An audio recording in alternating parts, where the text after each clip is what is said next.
So hello everyone and good morning सभी को। उम्मीद करता हूँ मेरी वॉइस प्रॉपर आ रही है, एक बार कंफर्म करेंगे।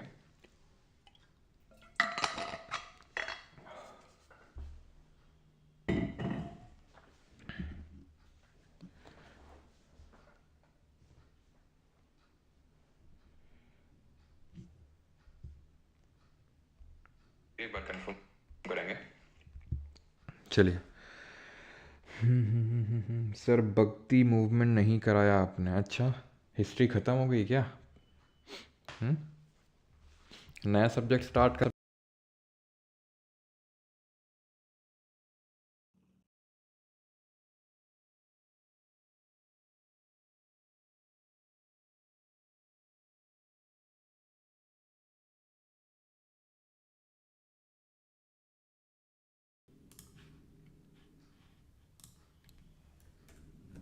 ठीक है, तो आज के लेक्चर में हम लोग स्टार्ट करने वाले हैं Mughal empire. Voice I think गई होगी, लेकिन अभी आ गई होगी। एक बार कंफर्म करो जल्दी से।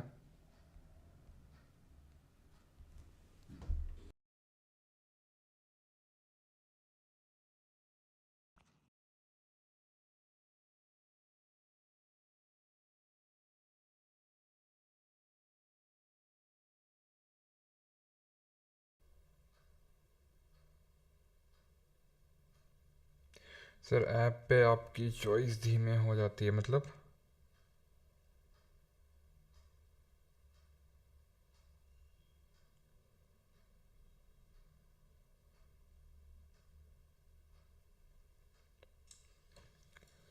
चलिए अभी वॉइस आ रही है, एक बार कंफर्म करेंगे। सर ऐप पे आपकी चॉइस थी। पता नहीं यार क्या इशू आ रहा है, एक सेकंड रुकना जरा।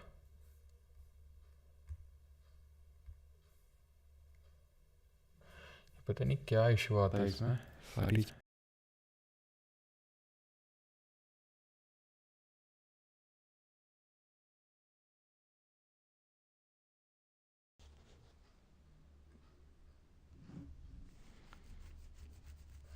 पता नहीं क्या इशू आता है इसमें सारी। अभी एक बार कंफर्म करना, ठीक है। मैथ्स की बुक डाल दीजिए। पता नहीं क्या इशू आता है इसमें सारी। अभी एक बार कंफर्म करना, ठीक है। अभी ठीक है, तो स्टार्ट करते हैं मुग़ल एम्पायर। तो हमने पिछले लेक्चर में देखा था, जहाँ पर हमने अपना दिल्ली सल्तनत ख़त्म किया था। एक्चुअली में पिछला लेक्चर तो हमारा विजयनगर और बहमानीस के बारे में था, लेकिन उसका जो पिछला लेक्चर था वो दिल्ली सल्तनत के बारे में था। और दिल्ली सल्तनत है किसके साथ? वो एंड होती है लोधी डायनेस्टी से, ठीक है। थिंक अभी इसमें ठीक है, तो लोधी जो डायनेस्टी है उससे एंड होता है किसका? दिल्ली सल्तनत का। और लोधी डायनेस्टी का जो लास्ट रूलर हुआ इब्राहिम लोधी, उसको हराने का काम करता है बाबर, ठीक है। आई होप सभी लोगों ने मुगल्स के बारे में तो अपने स्कूल डेज़ में पढ़ा ही होगा, ठीक है। हिस्ट्री में काफ़ी जोर दिया जाता है हमारे मुगल्स पे, तो मुगल्स के नाम तो सभी को पता होंगे, बाबर, हुमायूं, हुमायूं का बेटा अकबर, है ना। तो इन तीनों के बारे में आज जो है हम आज के लेक्चर में कवर करने वाले हैं। तो लोधी डायनेस्टी की अगर बात करें तो हमने ये पढ़ा था कि लोधी डायनेस्टी को फाउंड किया था बहलोल लोधी ने। देन उसके बाद आया था सिकंदर लोधी, जिसकी की जो पोएम्स हैं उसको हम गुलरुखी के नाम से जानते हैं। और इसने गज़े सिकंदरी करके एक नई यूनिट इंट्रोड्यूस करी थी, और डबल डोम आर्किटेक्चर इसने मौत की मस्जिद बिल्ड करवाया था, और आगरा इसने जो है सिटी को बिल्ड करवाया था। देन इसके बाद आया था इब्राहिम लोधी। अब इब्राहिम लोधी के साथ दिक्कत ये थी, इसकी लिबरल पॉलिसीज़, यानी कि ये स्ट्रिक्ट रूलर नहीं था और इसकी पॉलिसीज़ काफ़ी लिबरल थी। लिबरल इन दी सेंस की जैसे जो हिंदूज़ हैं उनको हाई पोस्ट पे अपॉइंट करना, उनके खिलाफ ज़्यादा एक्शन ना लेना। तो इसके चलते जो इस्लामिस्ट या फिर मुस्लिम नोबिलिटी थी वो थोड़ा सा इससे खफा थी। और इसमें इसके खुद के घर वाले, जैसे कि अभी हम देखेंगे दौलत खान लोधी करके एक था इसका एक रिलेटिव इब्राहिम लोधी का, तो उसने बाबर को यहाँ पर इनवाइट किया इंडिया में कि आओ दिल्ली पे और लड़ो आके। अब ये बाबर था कौन? उससे पहले हम ये जानते हैं कि ये तो हम जानते ही हैं कि यहाँ पर फर्स्ट बैटल ऑफ पानीपत हुआ था 1526 में, और उसमें बाबर की जीत होती है। लेकिन अगेन बाबर था कौन? तो उसका ओरिजिनल नेम ज़हीरुद्दीन मोहम्मद बाबर था। उसने पादशाह का टाइटल अज्यूम किया था। पादशाह का मतलब क्या होता है, और अभी हम देखेंगे कि पादशाह नामा किसने लिखी, वो बात की बात है। लेकिन सबसे पहली बात तो ये है कि पादशाह का टाइटल क्यों अज्यूम किया, क्योंकि इससे पहले जो सभी थे वो सुल्तान का एक तरह से टाइटल अज्यूम करते थे कि एक तरह से हम प्रॉफिट मोहम्मद के बिहाफ पे एक तरह से हम अभी रूल कर रहे हैं। बट पादशाह का मतलब होता है कि काइंड ऑफ सुल्तानशिप नहीं है, यानी कि हम इंडिपेंडेंटली रूल कर रहे हैं। ठीक है, दौलत खान लोदी ने इनवाइट किया था इसको, और ये जो है बाबर एक उज़्बेक था। उज़्बेक का मतलब है ये उज़्बेकिस्तान जो प्रेजेंट है, उज़्बेकिस्तान आपको अफ़गानिस्तान के ऊपर देखने को मिलेगा, वहाँ से बिलोंग करता था बाबर। बाबर जब 12 साल का था, when he was 12 years old, ये फरगना का रूलर बना। फरगना कहाँ पर है? फरगना उज़्बेकिस्तान में ही है। तो जब 12 साल का था, यानी कि 1494 में, तो फरगना के थ्रोन पे बैठा।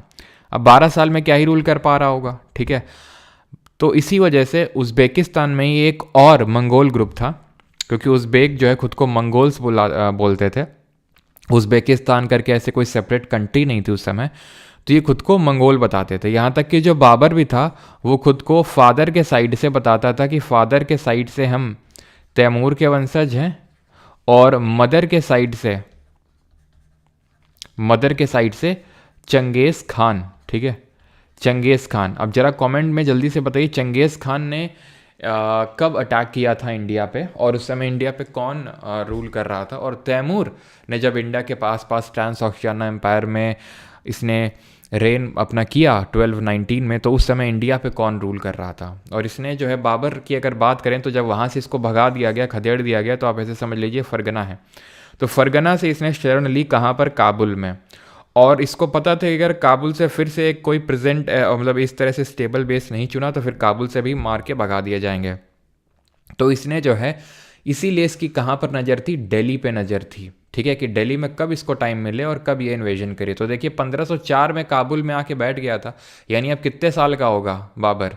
तो अभी देखिए 10 साल यानी कि 22 साल का हो चुका है। ठीक है, बाबर अभी उसने डायरेक्टली अटैक नहीं किया दिल्ली में, बिकॉज उसको पता है कि यहाँ पर दिल्ली सल्तनत बैठी हुई है, और अगर उस टाइम पे सिकंदर लोधी यहाँ पर रूल कर रहा था, तो अगर उसने इस टाइम पर अभी अटैक किया तो उसको मुँह की खानी पड़ सकती है। तो वो सही टाइम का इंतज़ार कर रहा था, तो सक्सेस इतनी आसानी से नहीं मिल जाती है। ठीक है, तो अब इसने किया क्या? एक्चुअल में दौलत खान लोधी का सपोर्ट लिया। दौलत खान लोधी, जैसे मैं बताया, इब्राहिम लोधी का एक रिलेटिव था, और दौलत खान लोधी इब्राहिम लोधी से चिढ़ा हुआ था, तो उसने इनवाइट किया। सोचा कि भाई ये बाबर को बुलाएंगे, इसको हराएगा और यहाँ से वापस चला जाएगा। लेकिन ऐसा कुछ हुआ नहीं, वो बात अलग है। ठीक है, तो 1494 में 12 साल की उम्र में फरगना पे बैठता है, 1504 में काबुल पर कब्जा करता है, और फाइनली अटैक कब करता है दिल्ली में? 1526 में, 1526 एडी में। पानीपत ये दिल्ली के पास में पड़ता है। दिल्ली में बैटल नहीं लड़े गए थे, जैसे कि मैंने देखा था गौरी ने भी तराइन का युद्ध लड़ा था। ठीक है, क्यों? बिकॉज जो दिल्ली का रूलर था वो खुद भी नहीं लड़ना चाहता था यहाँ पे, बिकॉज ये अरावली यानी थोड़ा हिल पे सिचुएटेड है। आपको पता है कि जो हमारी अरावलीज हैं, they run from Gujarat, Rajasthan till the Delhi, Haryana तक भी जाती हैं। तो दिल्ली का जो एकदम अरावली का जो एंड है वो दिल्ली में, जो आपने रायसीना डायलॉग सुना होगा, तो रायसीना पहाड़ियों पे होता है। रायसीना की जो पहाड़ियाँ हैं वहीं पे आपका जो प्रेसिडेंट हाउस वगैरह ये सब सिचुएटेड है, और वो किसका पार्ट है? वो अरावलीज का पार्ट है। ठीक है, तो अब यहाँ पर बात ये आती है कि इसने हराया कैसे, बाबर ने इब्राहिम लोधी को हराया कैसे? क्योंकि अगर हम फोर्स की कंपैरिजन करें तो बाबर की force was nowhere in front of, अगर हम नंबर की बात करें तो was nowhere in front of the Ibrahim Lodhi की जो फोर्स थी। बहुत लार्ज थी फोर्स इब्राहिम लोधी की एज कम्पेयर टू बाबर। तो फिर भी हराया कैसे? तो हराया कैसे बाबर ने? उसके लिए उसने मिलिट्री स्ट्रैटेजी का यूज़ किया। यहाँ पर किस तरह की स्ट्रैटेजी? इसको हम बोलते हैं तुलगमा फॉर्मेशन। ठीक है, तुलगमा फॉर्मेशन बोलते हैं, जिसमें किया क्या जाता है? साइड से अटैक किया जाता है। तो बाबर ने भी जानबूझ के ऐसी साइड चुनी थी पानीपत की भाई वो इधर उधर क्या हो, हिल्स हो। ठीक है, ज़्यादा बहुत वाइड एरिया ना हो। बहुत वाइड एरिया क्यों ना हो? क्योंकि अगर जब हम साइड से अटैक करेंगे, और साइड से हम अटैक क्यों कर रहे हैं? जो हमारी एनिमी फोर्सेज है उसको कहीं से जाने का मौका ना मिले, एक्सेप्ट पीछे भाग सकती है, और पीछे भी अब ज़्यादा वो भाग सकती नहीं थी। क्यों? क्योंकि बोला जाता है कि बाबर ने सबसे पहले इंडिया में गन पाउडर का यूज़ किया, लेकिन this is not true. Because अगर जब हमने विजयनगर और बहमानी इसके बारे में पढ़ा तो हमने पढ़ा था कि इनके बीच में बड़े सक्सेसिव बैटल्स चले, आपस में लड़ते रहते थे, दोस्ती भी थी, एनमिटी भी थी। और एट दी एंड 1565 में बैटल ऑफ तालीकोटा होता है, जिसको बैटल ऑफ राक्षसी तांगड़ी बोलते हैं, और उस युद्ध में विजयनगर की हार होती है। ठीक है, अली रामा राय और सदाशिव राय दोनों लोग थे, और बहमानी इसकी जीत हो जाती है। तो वो लोग क्यों आपस में लड़ रहे थे, उसका एक कारण ट्रेड भी था, और ट्रेड में गन पाउडर ट्रेड होता था पुर्तगालियों के थ्रू। ठीक है, बिकॉज पहला पुर्तगाली 1498 में आया था, 1336 में विजयनगर, और 1347 में 1336 में विजयनगर, 1347 में बहमानी वो सेटअप हुए थे, इस्टेब्लिश हुए थे। और 1498 में वास्को डिगामा आया था, और ऑब्वियस सी बात है वो सारी चीज़ें कुछ लेके आया हुआ, जिसमें कि गन पाउडर भी है, और इसी का ट्रेड होता था।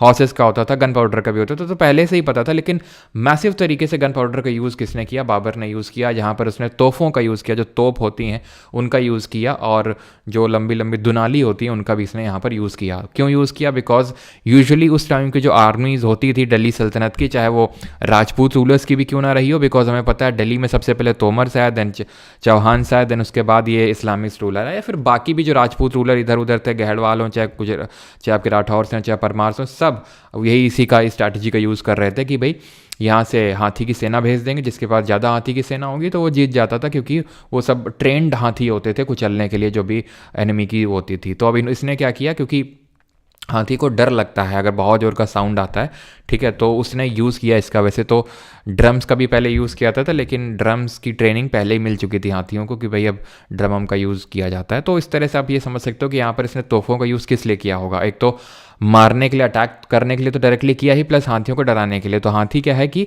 वो भी वापस, जब ये तोहफें चली तो वापस की ओर भागने लगते थे, तो और वो भी एकदम लार्ज काइंड ऑफ मैसेकर जो एनिमी की फोर्स में करना होता था वो अपनी फोर्स पे कर देते थे। कौन? जो हाथी होते थे, बिकॉज उसके लिए वो ट्रेंड नहीं थी, वो ऐसी आवाज़ उन्होंने पहले सुनी नहीं थी। ठीक है, तो इसी की वजह से तुगलमा फॉर्मेशन जो है यहाँ पर काम कर जाता है, और इसको रूमी बोलते हैं। ये जो मैंने बताया ना आपको कि हाथी मतलब यहाँ से तोहफों वगैरह को चलाना, ठीक है, सो दैट कि हाथी अपनी सेना पे वो एकदम चढ़ाई कर दें, तो उसको रूमी फॉर्मेशन भी बोलते हैं हम यहाँ पे। ठीक है, तो अब इस तुगलमा फॉर्मेशन से किया क्या, इसने दोनों ओर से घेर लिया इसको, और जब घेर लिया दोनों ओर से फोर्सेस को, और ये राइट साइड की जो फोर्स थी ना, राइट साइड का जो तुगलमा है, उसको हम देखेंगे बाबर का जो बेटा है हुमायूं, वो लीड कर रहा था। और उसी के चलते क्या हुआ कि सारी यहाँ पे आके समा गई, कौन? जो इब्राहिम लोदी की फोर्स है, तो वो टिक नहीं पाई बाबर के सामने, और यही तुगलमा फॉर्मेशन होता है, तुलगमा फॉर्मेशन होता है, जो बाबर ने यूज़ किया 1526 के फर्स्ट बैटल ऑफ पानीपत में, और बाबर ने यहाँ पर जीत हासिल करी इब्राहिम लोदी के ऊपर। अब यहाँ पे नंबर था ठीक है, अब यहाँ पे नंबर था उन लोगों का जिन लोगों को ऐसा माना जाता है कि बाबर ने हेल्प के लिए, gun powder is a mixture of various chemicals, और उससे काइंड ऑफ जो पाउडर होता है जो समय पहले गन पे डाला जाता था, ठीक है, उसको बोलते हैं। ठीक है,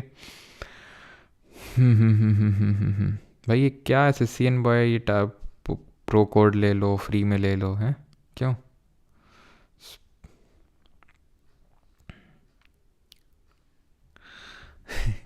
चलो भाई, तो आगे बढ़ते हैं। अब बारी थी बाकी लोगों की बाबर से लड़ने की।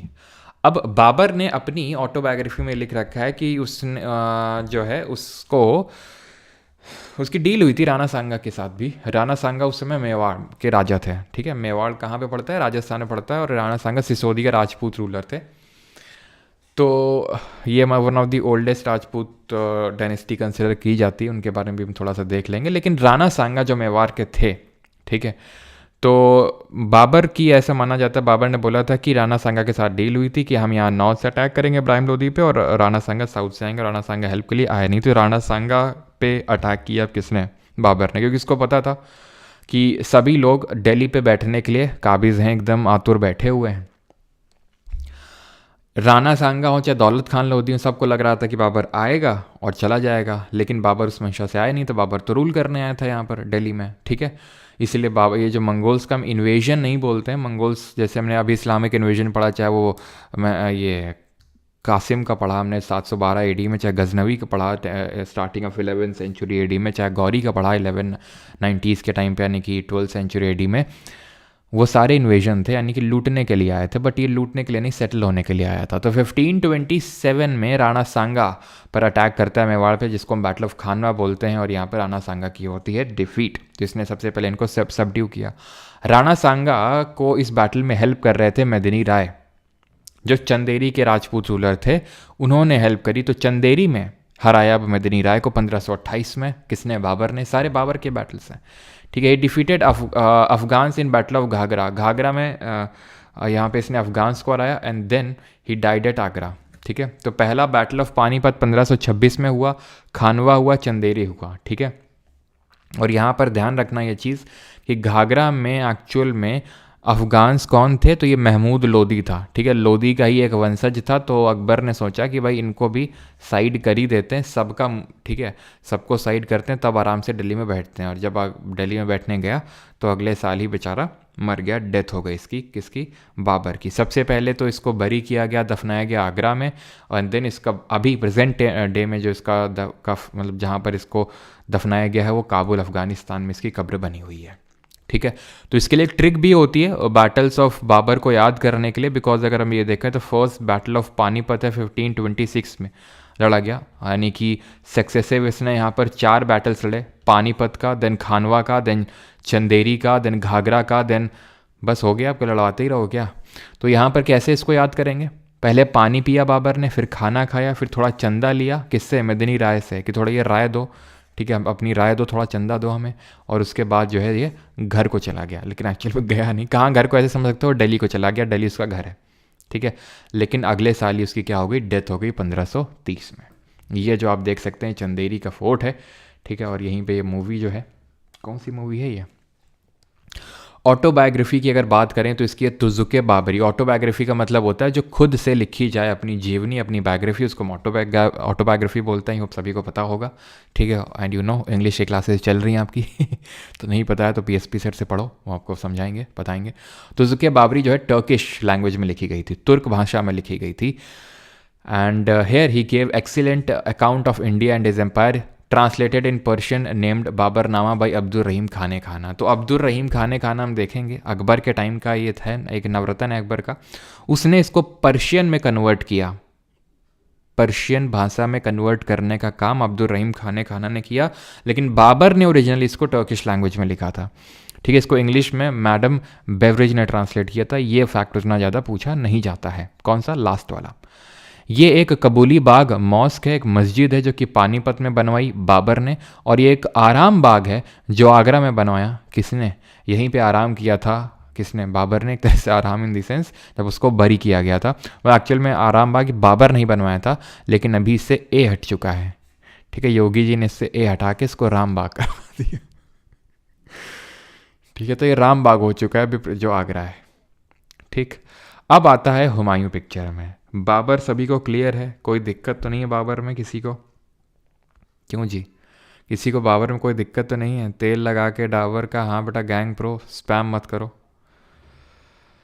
हाँ, आराम बाग आगरा में है, ठीक है। तो ये ध्यान रखना, चाहे कबूली बाग की मस्जिद हो या फिर ये राम बाग हो, ये आगरा में है। और ये अगर आप एक चीज़ ध्यान से यहाँ पर देखें तो बाबर ने 4 बाग स्टाइल ऑफ आर्किटेक्चर को यहाँ पर इंट्रोड्यूस किया था। 4 बाग मतलब ये जो मेन आर्किटेक्चरल बिल्डिंग होती थी उसके सामने इस तरह से 4 बाग निकलवाता था। ये तो प्रॉपर 4 बाग नहीं है, लेकिन काइंड ऑफ 4 बाग ही है। यहाँ से रोड निकल रही, ये टाइप रोड तो नहीं है, टैंक बनवा रखा है।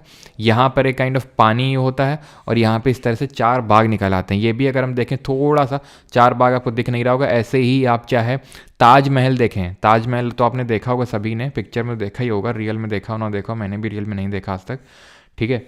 तो इस तरह से यहाँ पर आपको पता है 4 बाग निकले हुए हैं। तो 4 बाग जो स्टाइल ऑफ आर्किटेक्चर है वो बाबर ने इसमें मेंशन भी करी है अपनी ऑटोबायोग्राफी में, ठीक है। चलो आगे बढ़ते हैं और अब इसके बेटे हुमायूं पे आते हैं, ठीक है।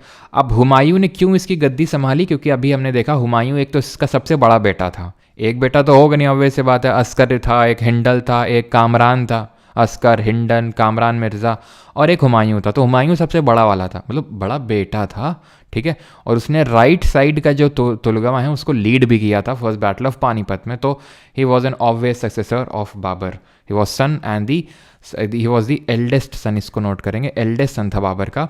1530 पे थ्रोन पे बैठा और his succession was challenged by Kamran Hindle Askari along with Afghans. तो हुमायूं और उस हुमायूं का जो सक्सेशन था उसको ऑब्वियस सी बात है उसके ब्रदर से चैलेंज फेस करना पड़ा। क्यों? क्योंकि सबको किंग बनना है, चाहे वो कामरान हो, कामरान मिर्ज़ा हो, चाहे हिंडल हो, चाहे अस्करी हो। अब कामरान मिर्ज़ा सबसे पहले क्या हुआ, इसने अपना जो है रिवोल्ट किया, तो हुमायूं और हिंडल मिल के लड़े। हिंडल मर गया इसी में ही, कामरान के साथ युद्ध करने में हिंडल मारा गया। अस्करी का भी अभी हम देखेंगे, अस्करी को भी बाद में हुमायूं ने इनको बंद करवा दिया जेल में। क्यों बंद करवा दिया उसकी पूरी स्टोरी अभी समझते हैं। एक्चुअल में हुआ क्या, हुमायूं को 2 बैटल्स लड़ने पड़े। अब हुमायूं को सिर्फ अपने भाइयों से ही एक तरह से नहीं लड़ना था for the throne, for the succession of throne, बल्कि अफ़गान से भी लड़ना था। यहाँ पर एक अफ़गान बैठा हुआ था बिहार में और उसका नाम था शेर शाह सूरी। ये शेर शाह सूरी जो है इसने भी हेल्प करी थी बाबर की इन दी बैटल ऑफ पानीपत, नहीं बैटल ऑफ चंदेरी, जो मदनी राय के साथ लड़ा था बाबर ने इन द ईयर 1528, उसमें हेल्प करी थी। तो ये जो है धीरे धीरे धीरे इस पर्टिकुलर प्रोविंस में ये जो बिहार और बंगाल वाला है ये पावरफुल हो रहा था, ठीक है, ये अपनी पावर्स को कंसोलिडेट कर रहा था। तो उसी टाइम पे गुजरात का रूलर जब हुमायूं यहाँ पर मतलब अफगान्स को थोड़ा सा इनका मुँह शांत करने जा रहा था, तो यहाँ से गुजरात का एक रूलर यहाँ पे दिल्ली में चढ़ाई करने आ रहा था। तो जल्दी से हुमायूं को यहाँ से शेर शाह के साथ काइंड ऑफ एग्रीमेंट करके वापस लौटना पड़ा। कहाँ पे? दिल्ली की तरफ। और ये वापस चला गया। फिर हुमायूं ने सोचा पहले वहाँ जाने से पहले इनको ही थोड़ा सा दबा के आते हैं, ठीक है, रूलर का नाम याद करने की ज़रूरत नहीं है। तो गुजरात में यहाँ पर इनको खत्मा करके आता है एक जो रूलर था यहाँ का, और अस्करी को बिठा के आता है यहाँ पे। अस्करी फिर से थ्रोन से हटा दिए जाते हैं because Askari was not a powerful kind of ruler. फिर उसके बाद फिर हुमायूं अब यहाँ पर जाता है शेर शाह के पास लड़ने। कौन सा बैटल? चौसा का युद्ध। ये बक्सर के पास जगह पड़ती है बिहार में, और वहाँ पर ये बैटल होता है 1539 1539 में। हारता है कौन? हुमायूं। भागता है कौन? हुमायूं। दबे पाँव कौन? हुमायूं। तो यहाँ पर जब चौसा में हारा हुमायूं शेर शाह से, तो वो दबे पाँव पीछे भागा। और क्योंकि अगर हम देखें तो आपने एक चीज़ नोटिस करी होगी अभी तक दिल्ली सल्तनत में भी, कि यहाँ पर हमने कम चीज़ें पढ़ी हैं। आपने क्या नोटिस करी चीज़? बंगाल में बलबन के टाइम पे जिक्र हुआ था, तुगरिल बेग ने सबसे पहले विद्रोह छेड़ दिया था, तो कैंची बनवा दी थी बलबन ने। यहाँ पर हमने अलाउद्दीन खिलजी वगैरह कुछ ज़्यादा पढ़ा, आपने नहीं पढ़ा। क्यों? क्योंकि यहाँ पर काबिज़ करना अपनी हुकूमत को, देख रहे हो कैसे कैसे शब्दों का इस्तेमाल कर रहा हूँ मैं सब दिल्ली सल्तनत का, ये सब मुगल्स का, ये सब इन्फ्लुएंस है मेडिवल हिस्ट्री पढ़ाने का। तो यहाँ पर कोई काबिज़ नहीं कर पाया अपनी सत्ता को। क्यों काबिज़ नहीं कर पाया? क्योंकि इंशाअल्लाह यहाँ पर जो कंडीशंस हैं, नेचुरल कंडीशंस हैं, वो फेवरेबल नहीं है। क्यों फेवरेबल नहीं है? क्योंकि यहाँ पर फ्लडिंग हो जाती है। जो रिवर्स हैं, खासकर आपने पढ़ा क्या होगा, पढ़ा है, मैंने तो पढ़ा ही होगा तुमने, हम लोगों ने ज्योग्राफी में पढ़ा है, कोसी, सौर ऑफ बिहार। क्यों? क्योंकि फ्लडिंग ले आती है वो एकदम से। तो इस वजह से वहाँ पर फोर्स, और ऐसा नहीं कि बस एक दिन बैटल चल रहा बस हो गया, महीनों चलते थे, ठीक है, महीनों चलते थे। अब घोड़ों में फोर्सेज जा रही तो महीनों महीनों वहाँ पर फोर्सेज रहती थी। तो फ्लडिंग के चक्कर में वही हुमायूं के साथ भी हुआ, इसकी फोर्स को वापस यहाँ पर भाग गई, और जब भाग गई तो उसको ही भागना पड़ा, हार गया। ठीक है, शेर शाह बोलता बहुत सही टाइम है, बोलता भगाओ जरा इनको, और भगाते भगाते कन्नौज तक भागा। कन्नौज में फिर इनको मारा, ठीक है। कन्नौज में बिलग्राम करके एक जगह पड़ती कन्नौज के पास, वहाँ पे जरा बताओ कन्नौज के लिए कौन सा स्ट्रगल हुआ था 3 बड़ी डायनेस्टीज़ के बीच में? तो बैटल ऑफ बिलग्राम होता है। और बिलग्राम से क्या होता है, अब हुमायूं थोड़ा बहुत जो पैसा वैसा लेके और अपनी वाइफ को लेके, ठीक है, सॉरी बेगम साहिबा को लेके निकल लिए। कहाँ? शेल्टर, इन्होंने अब शेल्टर लिया, शरण ली। असाफिद जो डायनेस्टी थी ईरान की, वहाँ पर शरण ली कि भैया शरण दे दो हमको, शेर शाह ने बहुत मारा। और इस वजह से हुमायूं को आफ्टर लूजिंग द 2 बैटल्स यहाँ से जाना पड़ा। कब? 1540 में। क्लियर यहाँ तक? लेकिन हुमायूं जो है वापस आता है, ठीक है। ठीक है।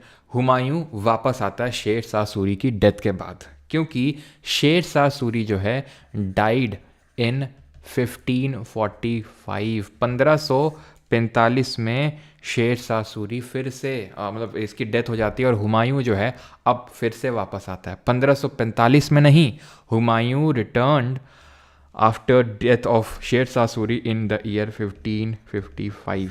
1545 में मृत्यु हो जाती है शेर शाह सूरी की। कैसे होती है वो भी हम देखेंगे जब शेर शाह सूरी के बारे में सारी चीज़ें पढ़ेंगे। लेकिन 1555 में बिकॉज शेर शाह सूरी के जो बेटे हैं वो 10 साल तक तकरीबन रूल किए और उसके बाद शेर शाह सूरी ने उनको हरा के यहाँ पर दिल्ली सल्तनत में फिर से वो काबिज हो गया। तो हुमायूं की अगर बात करें तो उसकी जो बहन थी यानी बाबर की बेटी गुलबदन बेगम, उसने हुमायूं की जो बायोग्राफी है वो लिखी एंड दैट इज़ हुमायूं नामा। ठीक है। और जो हुमायूं है उसने दीन पना जो सिटी है उसको भी बिल्ट यहाँ पर बनवाया। ठीक है, दीन पना। ठीक है, जैसे कि हमने देखा था राय पिथौड़ा तोमर वंश वालों ने बनवाया था। देन सिरी जो सेकेंड सिटी है दिल्ली की वो अलाउद्दीन खिलजी ने बनवाई थी। ठीक है। और जो तुगलकाबाद है वो किसने बनवाया था? वो गयासुद्दीन तुगलक ने। ये दीन पनाह जो है ये डेवलप किया एज हिज सेकेंड कैपिटल, कि अगर कल को दिल्ली में अटैक हो जाता है तो शरण कहाँ लेंगे? यहाँ पर लेंगे। हुमायूं ने दीन पनाह यहाँ पर सिटी को बिल्ड किया। ठीक है। प्लस ये है हुमायूं का टूम्ब, हुमायूं का मकबरा, जिसको कि किसने बनवाया? हाजी बेगम ने। ठीक है। It is Humayun's tomb. यहाँ पर भी हमें 4 बाग स्टाइल ऑफ आर्किटेक्चर देखने को मिलता है। यहाँ से काइंड ऑफ एक रोड, यहाँ से काइंड ऑफ रोड, और यहाँ पर 2 ये बाग और 2 इधर के साइड बाग, तो 4 बाग है। ठीक है। तो ये है हुमायूंस टूम्ब जो कि यूनेस्को की वर्ल्ड हेरिटेज साइट में भी इंक्लूडेड है। और इसको बनवाया था जो हाजी बेगम या फिर बीगा बेगम, इसकी जो वाइफ, ठीक है, बीगा बेगम और हाजी बेगम, कुछ भी आप बोल सकते हैं। ठीक है, बीगा या फिर हाजी बेगम, क्लियर थी चीज़। और जो मिर्ज़ा गयात था वो इसमें आर्किटेक्ट था। ठीक है, मिर्ज़ा गयात वॉज दी आर्किटेक्ट, क्लियर थी चीज़। आफ्टर शेर शाह's death Humayun invaded India in 1555 and defeated his brothers the Afghans and he once again became the ruler.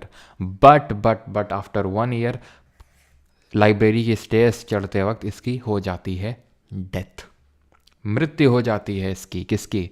Humayun की। अब हम हुमायूं के बेटे अकबर पे आए, उससे पहले शेर शाह सूरी के बारे में पढ़ लेते हैं। तो शेर शाह सूरी के बारे में हमने अभी देखा कि इसने किस तरह से battle of Chausa 1539, battle of Kannauj 1540 में हराया किसको? हुमायूं को। भगाया किसको? हुमायूं को। भागा ईरान को। कौन? हुमायूं। और खुद यहाँ पर सत्ता में क्या हुआ? काबिज हुआ शेर शाह सूरी। तो ये किसका बेटा था? हसन खान का। हसन खान कौन था? एक जागीर था सासाराम का, तो उसका बेटा था। धीरे धीरे, क्योंकि ये बहुत ही एक इसमें वो गुण थे, होते हैं ना कि कुछ लोगों में गुण होते हैं, वो एकदम रूलर बनने वाले, वो गुण थे इसमें शेर शाह सूरी में। और कहा जाता है ही वॉज वेरी, मतलब बहुत ही ये उदारवादी टाइप था। उदारवादी इन द सेंस कि जैसे policy of blood and iron कौन लाया था? बताओ जल्दी से। Who brought the policy of blood and iron? As such वो इस नाम से नहीं लाया था, हिस्टोरियंस बस ने उसको नाम दे दिया उसकी पॉलिसीज़ को, ब्लड एंड आयरन। वो था बलबन। खिलजी भी बहुत ऐसे था, क्रूर था। और खिलजी से ज़्यादा क्रूर तो मोहम्मद बिन तुगलक था। जी हाँ, मोहम्मद बिन तुगलक, अगर आप रिहला पढ़ें इब्न बतूता की, जो मोरक्को से ट्रैवलर आते इसके टाइम पे, मतलब इसने लिख रखा था कि रूम पे कहीं जाओ तो एकदम लाशें पड़ी हुई हैं, कटे फटे वो पड़े हुए हैं। एक बार अभी जो हमने पढ़ा नहीं था कि दिल्ली से दौलताबाद कैपिटल शिफ्ट कर दी थी देवगिरी तक। ठीक है, तो इसने मतलब जब इसको पता चला कि 2 आदमी तो आ ही नहीं रहे हैं, उसमें से एक पता नहीं क्या विकलांग था और एक जो है देख नहीं सकता था। जो देख नहीं सकता था उसको तो उसने किले से नीचे फेंकवा दिया, और जो चल नहीं सकता था उसको बोला घसीटते हुए लाओ इसको दिल्ली से दौलताबाद। समझ रहे हो? दिल्ली से लेके महाराष्ट्र के दौलताबाद जो अभी संभाजी नगर है वहाँ तक घसीटते हुए लाओ इसको, उसके बता। और ये मतलब रिहला में लिखा हुआ है, तो ये मतलब काफ़ी ज़्यादा सन की टाइप था। तो उसके जस्ट अपोजिट में आप शेर शाह सूरी को कंसिडर कर सकते हैं कि was very kind of liberal type और दयालु टाइप था। ठीक है। Ibrahim Lodi transferred his father's jagir to him. तो इब्राहिम लोदी के टाइम का था ये, तो मतलब जो जिसने कि इसके फादर को, शेर शाह के फादर को जागीर ट्रांसफ़र करी थी। और इसका जो ओरिजिनल नेम था दैट वाज फरीद खान। ठीक है, इसका जो ओरिजिनल नेम था वो फरीद खान था, ये चीज़ ध्यान रखेंगे, ओरिजिनल नेम। ठीक है। और शेर शाह का लड़ने के बाद, यानी सॉरी ये बैटल ऑफ चौसा लड़ने के बाद इसने जो है क्या किया, इसने ये जो टाइटल है वो यहाँ पर अज्यूम किया। ठीक है। तो फरीद खान इसका नाम था और ये कैसा था, अफ़गानी था। अभी तक जो ये थे दिल्ली, ये जो अभी मंगोल्स थे ये उज़्बेक्स काइंड ऑफ थे, ठीक है, उज़्बेकिस्तान से थे, फिर इनको हम मंगोल बोल सकते हैं, ठीक। आगे बढ़ते हैं। 1540 में हमें पता है कि हराया किसने, शेर शाह सूरी ने हुमायूं को और कन्नौज में, और ये यहाँ से इसको भगा दिया। शेर शाह सूरी की अगर बात करें तो इसके बाद, इसको भगाने के बाद, हुमायूं को भगाने के बाद इसने मालवा पे कब्जा किया 1542 में, रणथंभौर, रायसीन, ठीक है, Marwar, then Chittor and then Kalinjar. तो ये सारे आपको रटने की ज़रूरत नहीं है कि मालवा, रणथंभौर, रायसीन कब कब गया, बस थोड़ा सा ध्यान में रखेंगे 1542-53 के टाइम पे ये जो हिंदू राजपूत रूलर्स हैं। बिकॉज अब देखो, अब उसको बंगाल तो नहीं कब्जा करना, वो खुद ही बंगाल बिहार वाले रीजन से, तो उसको वो फ्रंटियर तो करने की ज़रूरत नहीं है। पहले तो उसने यहाँ पर इनको शांत करने का सोचा, फिर ये वाला फ्रंटियर जो है इसने खोलने का सोचा कि इसको भी सिक्योर करते हैं, पहले राजपूत को ठंडा कर दें। लेकिन इससे पहले कि वो ठंडा कर ही दिया था ऑलमोस्ट, लेकिन ये हिंदू कुश वाला जो ये नॉर्थ वेस्ट फ्रंटियर है, इसको सिक्योर करता, इससे पहले उसकी डेथ हो जाती है कलिंजर में। अब कलिंजर में कैसे डेथ होती है वो थोड़ा सा समझ लीजिए। होता क्या है कि यहाँ पर ये जो कलिंजर का फोर्ट बना हुआ है, ठीक है, कलिंजर का फोर्ट में जब इसने चढ़ाई किया, क्योंकि उस समय बुंदेला जो चंदेल राजपूत रूलर्स थे उनका यहाँ पे रूल हुआ करता था, ठीक है, किसका, बुंदेला का। सर का फेवरेट कलिंजर, हाँ यार फेवरेट तो एक्चुअल में फेवरेट इसलिए भी है क्योंकि एक्चुअल में मैं ज़्यादा कहीं गया नहीं हूँ, ठीक है। तो अब एक जगह जहाँ मैं गया अभी रिसेंट में, और कभी मैंने ना कभी ज़्यादा, एक तो मैं घूमा भी नहीं हूँ ज़्यादा, और कभी फोर्ट तो कभी गया ही नहीं हूँ, तो हो सकता है इस वजह से मैं ओवर ग्लोरीफाई कर देता हूँ शायद चीज़ों को, मतलब कलिंजर के फोर्ट को। अब पता नहीं मुझे, लेकिन मुझे अच्छा लगा, ठीक है। और वो जो कल कुंभ का वीडियो डाला था मैंने, उसमें भी जिक्र किया था, उसमें भी आप लोगों ने कमेंट किया, मुझे पता है, बिकॉज अक्खा इंडिया को मालूम है कि अपन जो है कलिंजर का किला घूम के आया पिछले साल, ठीक है। तो ये यहीं पे, ये जो अंदर आपको दिख नहीं रहा है, जैसे आप घूम के जाएंगे, यहीं से है ये जो रास्ता है, यहीं पे ये नीलकंठ महादेव का मंदिर, कोई बड़ा मंदिर नहीं, बहुत छोटा सा मंदिर है, ठीक है। फेमस इसलिए नहीं है चाहे वो फोर्ट हो जाए, बिकॉज पूरा आसपास गांव है, बहुत ही लीस्ट डेवलप्ड। मतलब मेरी जो बड़ी मम्मी है वो यहीं पे, आप ये समझ लो ये उनका घर है, बिल्कुल उनका बगल में ही घर है, ठीक है। मैं भी जब कलिंजर फोर्ट गया था तो उनके घर भी मैं पहली बार गया था बड़ी मम्मी के अपने, ठीक है। बस मैंने सुना था कि कलिंजर कलिंजर कलिंजर, मुझे लगा ऐसा छोटा सा ही होगा फोर्ट, लेकिन हाँ ये बात तो है कि मतलब बहुत बड़ा। ये जो इसकी वॉल्स हैं, शायद आप देख पा रहे हो, ये वेट हैं, गीली हैं ये वेट। पानी कहाँ से आता है इनमें ये किसी को नहीं पता है। इसमें ऐसा नहीं कि मतलब सिर्फ एक कहावत है भाई, जितने भी साइंटिस्ट वगैरह जो भी हैं साइंटिफिक तरीके से भी देख चुके हैं, कोई पता नहीं लगा पाया है कि ये पानी आता कहाँ से, क्योंकि ये जो कलिंजर का फोर्ट है ये बुंदेला रीजन में, बुंदेलखंड रीजन में। अगर आपको याद हो तो हमने ये पढ़ा था कि जो पूरा हमारा पेनिनसुलर प्लेट्यू, उसको हम 2 पार्ट में डिवाइड करते हैं। नर्मदा रिवर के साउथ वाला पार्ट डेक्कन प्लेट्यू है, उसका नर्मदा के नॉर्थ नहीं, नर्मदा के ऊपर सेंट्रल हाईलैंड है। तो यहाँ पे मेवाड़ का प्लेट्यू, मारवाड़ का प्लेट्यू, बुंदेलखंड और बघेलखंड, तो बुंदेलखंड का पार्ट है ये, यूपी के बांदा डिस्ट्रिक्ट में। और कल मैंने आई थिंक एमपी के बांदा डिस्ट्रिक्ट बोल दिया, तो उसमें वीडियो में, कुंभ वाले वीडियो में, आई होप सभी ने देखा होगा उस वीडियो को, काफ़ी बढ़िया वीडियो है वो, है ना।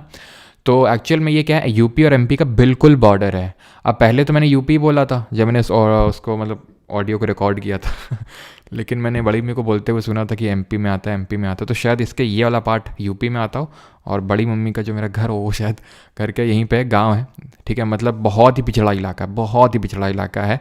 मेरी बड़ी मम्मी भी बिल्कुल भी वो भी पढ़ी नहीं है, मतलब उनको बिल्कुल भी, किसका कॉल आ रहा है, ठीक है, उनका मतलब पूरा गांव ही इलिटरेट है, ठीक है, जो हमारी बड़ी मम्मी है। तो यहीं पे है वो नीलकंठ महादेव का मंदिर, जहाँ पर बोला जाता है कि जो समुद्र मंथन हुआ था, है ना, वो कुंभ प्राप्त करने के लिए, वो अमृत कलश प्राप्त करने के लिए, तो उसके बाद शिव जी यहीं पर आके बैठे थे और उन्होंने काल को डिफीट किया था। काल को डिफीट करना उसी का मतलब होता है कलिंजर, काल का मतलब काल टाइम, और जर का मतलब होता है डिफीट, ठीक है। तो यहीं पे है वो मंदिर। तो ये काफ़ी अच्छी चीज़ है यहाँ पर। तो इसमें जो है काफ़ी, मतलब इसने अटैक किया शेर शाह सूरी ने, ठीक है। मतलब वैसे भी पहले भी इसमें इस्लामिक इन्वेजन हो चुके हैं, शेर शाह सूरी से पहले भी इस्लामिक इन्वेजन हो चुके हैं और उसके साक्ष्य साफ साफ देखने को मिलते हैं। जितनी भी मूर्तियाँ, जितने भी शिवलिंग हैं, सब टूटे हुए आपको मिलेंगे, सब टूटे हैं। ठीक है, किसी की नाक तोड़ रखी है देवता की, देवी देवताओं की, किसी का पैर तोड़ रखा है। मतलब आपको एक बहुत ही, यहाँ पर आप जाएंगे, नीचे उतरेंगे, यहाँ पर स्टेयर्स हैं, बहुत बड़ी सी, मैंने पिक्चर ही पोस्ट करी थी, भैरव जी का, मतलब वॉल पे ही, ठीक है, दीवार पे ही, चट्टान पे ही पूरा बना रखा है भैरव जी का। ठीक है, मैंने टेलीग्राम पे पोस्ट भी किया था। वो भी पूरा मतलब नाक तोड़ रखी है, मतलब पूरा उसको कर रखा है, लेकिन फिर भी विजिबल है कि ये भैरव जी हैं। पूरा कंकाल वंकाल उन्होंने पहन रखा है, तो बहुत बड़ी से वो, मतलब इसी वजह से मैं काफ़ी ऑस्ट्रक हो गया, ऑस्ट्रक इन द सेंस कि मतलब काफ़ी अच्छा लगा यार मुझे कि मतलब कैसे दीवार में बना दिया होगा। जब आप थोड़ा हिस्ट्री के बारे में जानते हो तो थोड़ा इंटरेस्ट आता है आपको देखने में। जिसको कुछ पता ही नहीं है तो उसको तो ऐसे ही है कि सेल्फी लेने के लिए जाते हैं कि भाई सेल्फी ले लेते हैं यहाँ पे, सेल्फी ले लेते हैं वहाँ पे। ठीक है, तो ये कलिंजा के फोर्ट की जो वॉल्स हैं बहुत मोटी हैं। तो जब ये तोड़ रहा था शेर शाह सूरी, ठीक है, तो उसी में माना जाता है कि एक जो बॉम्ब है जो ये लोग फेंक के मार रहे थे, वो शेर शाह सूरी के पास में गिरा और वहाँ पे पूरा असलाहा रखा हुआ था। तो उससे क्या होगा, आग लग गई, फट गया वो, और शेर शाह सूरी आधा जल गया। ठीक है, और उस समय मई की गर्मी थी, समझ लो मई की गर्मी है, ऊपर से जल गया, तो उसका क्या ही हाल हुआ होगा। लेकिन उसकी जो सेना थी उसने यहाँ पर एक तरह से चढ़ाई करने में, क्योंकि महीनों तक यहाँ पे रुका था। अब ये समझ लो कि आया होगा फरवरी मार्च के टाइम पे शेर शाह सूरी, और महीनों तक यहाँ पे सुरंगें बनी, क्योंकि डायरेक्टली आप नहीं चढ़ सकते, क्योंकि चढ़ाई पे होती है यार। मतलब कोई भी फोर्ट आप देखोगे तो चढ़ाई पे होता है, ये भी फोर्ट है चढ़ाई पे है, ये मतलब ऊंचाई पे स्थित होते हैं, और ऊपर से वॉल है, तो आपको ब्रेक ऐसे आसानी से नहीं आप घुस जाओगे कि भाई तुरंत घुस गया वहाँ पर। ठीक है, तो आपको ये सब सुरंग उरंग बनाने पड़ती, तो सब सुरंग उरंग बनी, और उसके बाद यहाँ पर चढ़ाई करने में, और ये माना जाता है कि शेर शाह सूरी जो टेंट वेंट लगा के सब, जैसे आपने देखा होगा वो अलाउद्दीन खिलजी और शेर शाह सूरी का जो नहीं दिखाया गया था वो मूवी में पद्मावत में, तो उसमें दिखाया गया था कि वहीं पे टेंट वेंट बना के वो अलाउद्दीन खिलजी उसी में रहा, तो वैसे ही रहते थे। तो ये माना जाता है कि शेर शाह सूरी भले जला हुआ था, लेकिन उसने बोला कि भाई हमें चाहे कुछ भी हो लेकिन चढ़ाई करो वहाँ पर जाके। उसकी सेना ने चढ़ाई कर भी ली थी इसकी सांस रहते हुए, और जैसे चढ़ाई कर ली थी तो ही मतलब इसने अपने प्राण त्याग दिया। इंग्लिश आ नहीं रही थी इसकी तो इसने अपने प्राण त्याग दिए और इसकी यहाँ पर हो जाती है डेथ। और जब डेथ हो जाती है इसकी, तो अब सत्ता पर काबिज होते हैं इसके बेटे, which were not that much able as compare to Sher Shah Suri, जिसकी वजह से कलिंजर भी जाता है। ठीक है, कलिंजर पे ठीक है इन्होंने चढ़ाई तो कर दी थी, लेकिन मेन इसके बेटों ने देन दिल्ली से ही रूल किया। ठीक है, तो ये चीज़ है। एक शिवलिंग मैंने भेजा भी था यहाँ पर, अगर आपने देखा हो फोटो, ठीक है, तो वो शिवलिंग ऐसा शिवलिंग था, यहीं पे रखा हुआ जस्ट इसी यहीं पे पास में ही, शिवलिंग के अंदर शिवलिंग, शिवलिंग के अंदर के शिवलिंग, समझ रहे हो, मतलब जैसे शिवलिंग है, इसके अंदर शिवलिंग, इसके अंदर शिवलिंग, उसके अंदर शिवलिंग, उसके अंदर शिवलिंग, जितना आप देख पाओगे उसके अंदर उसके अंदर उसके अंदर उसके अंदर आपको शिवलिंग देखने को मिलेगा। मैंने फोटो भी शेयर की थी, वो भी ऐसे मतलब पड़ा सा हुआ है। ठीक है, पूरा मतलब तहस नहस टाइप है वो। ठीक, शेर शाह सूरी की अगर बात करें तो ये रोड कंस्ट्रक्शन के लिए, मतलब इसका एक तो एडमिनिस्ट्रेशन तगड़ा लेवल का था, एडमिनिस्ट्रेशन तगड़े लेवल का था, और इसने जो रोड कंस्ट्रक्ट करवाई वो भी तगड़े लेवल की थी। और जीटी रोड इसकी फेमस रोड है, ग्रैंड ट्रंक रोड। अगर आप नॉर्थ इंडिया में रहते हैं आपने ज़रूर नाम सुना होगा, ये हमारे कानपुर से भी होकर जाती है। एक्चुअल में ये स्टार्ट होती है चिटगांग बांग्लादेश से, या फिर ढाका बांग्लादेश से, और जाती है काबुल अफ़गानिस्तान तक। ठीक है, ये कानपुर से भी पास होती है, दिल्ली से भी जाती है ये। इसने बीच में लोगों के, अब जो ट्रेडर आ रहे हैं, ट्रेड रूट के लिए इसने बनवाई थी, सो दैट ट्रेडर आए, ट्रेड बढ़ेगा तो टैक्स आएगा। ठीक है, तो सराई इसने बिल्ड करवाए थे। सराई क्या होते हैं, उन ट्रेडर्स के रुकने के लिए जो जगह होती है उनको सराई बोला जाता है। सिर्फ ये तो मैंने एक बड़ी सी रोड बताई आपको, और भी बहुत ऐसी सारी इसने रोड यहाँ पर बनवाई थी। ये तो it was the longest road, GT road, जो आपको याद रखना है। ठीक है, क्लियर। जैसे कि बादशाही सड़क बनवाई, लॉन्ग वॉक, सड़क आज़म बनवाई, शाहराह आज़म बनवाया इसने, तो वो तो ठीक है, लेकिन सराई ध्यान रखना, ये बीच में रुकने के लिए हर दो घोड़े रखे जाते थे यहाँ पे, सो दैट अगर जरूरत पड़ जाए किसी ट्रेडर को तो उसको इस्तेमाल कर सके।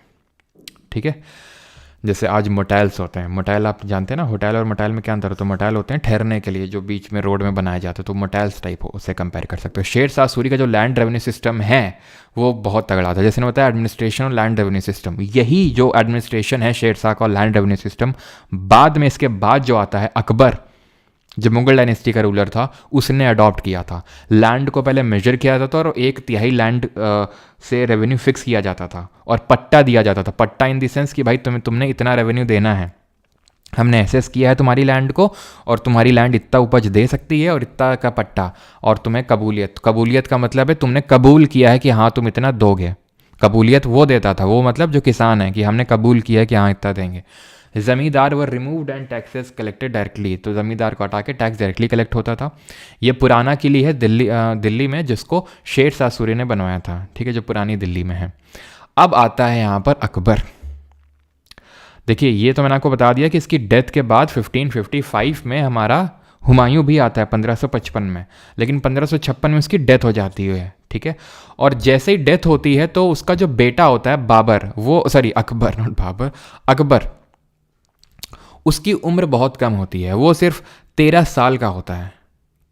और एक चीज़, चलो अभी हम देख लेंगे, ठीक है, उसकी उम्र सिर्फ 13 साल की होती है। जैसे जब बाबर थ्रोन पे बैठा था तो 12 साल का था, और ये अकबर 13 साल का था। और 13 साल में यहाँ पर जो होता है सेकंड बैटल ऑफ पानीपत होता है, आप समझ लो। तब 13 साल की उम्र में यहाँ पर बैटल्स लड़े जा रहे हैं, और आज 13 साल के 12-13 साल के बच्चे इंस्टाग्राम पे रीलें बना रहे हैं।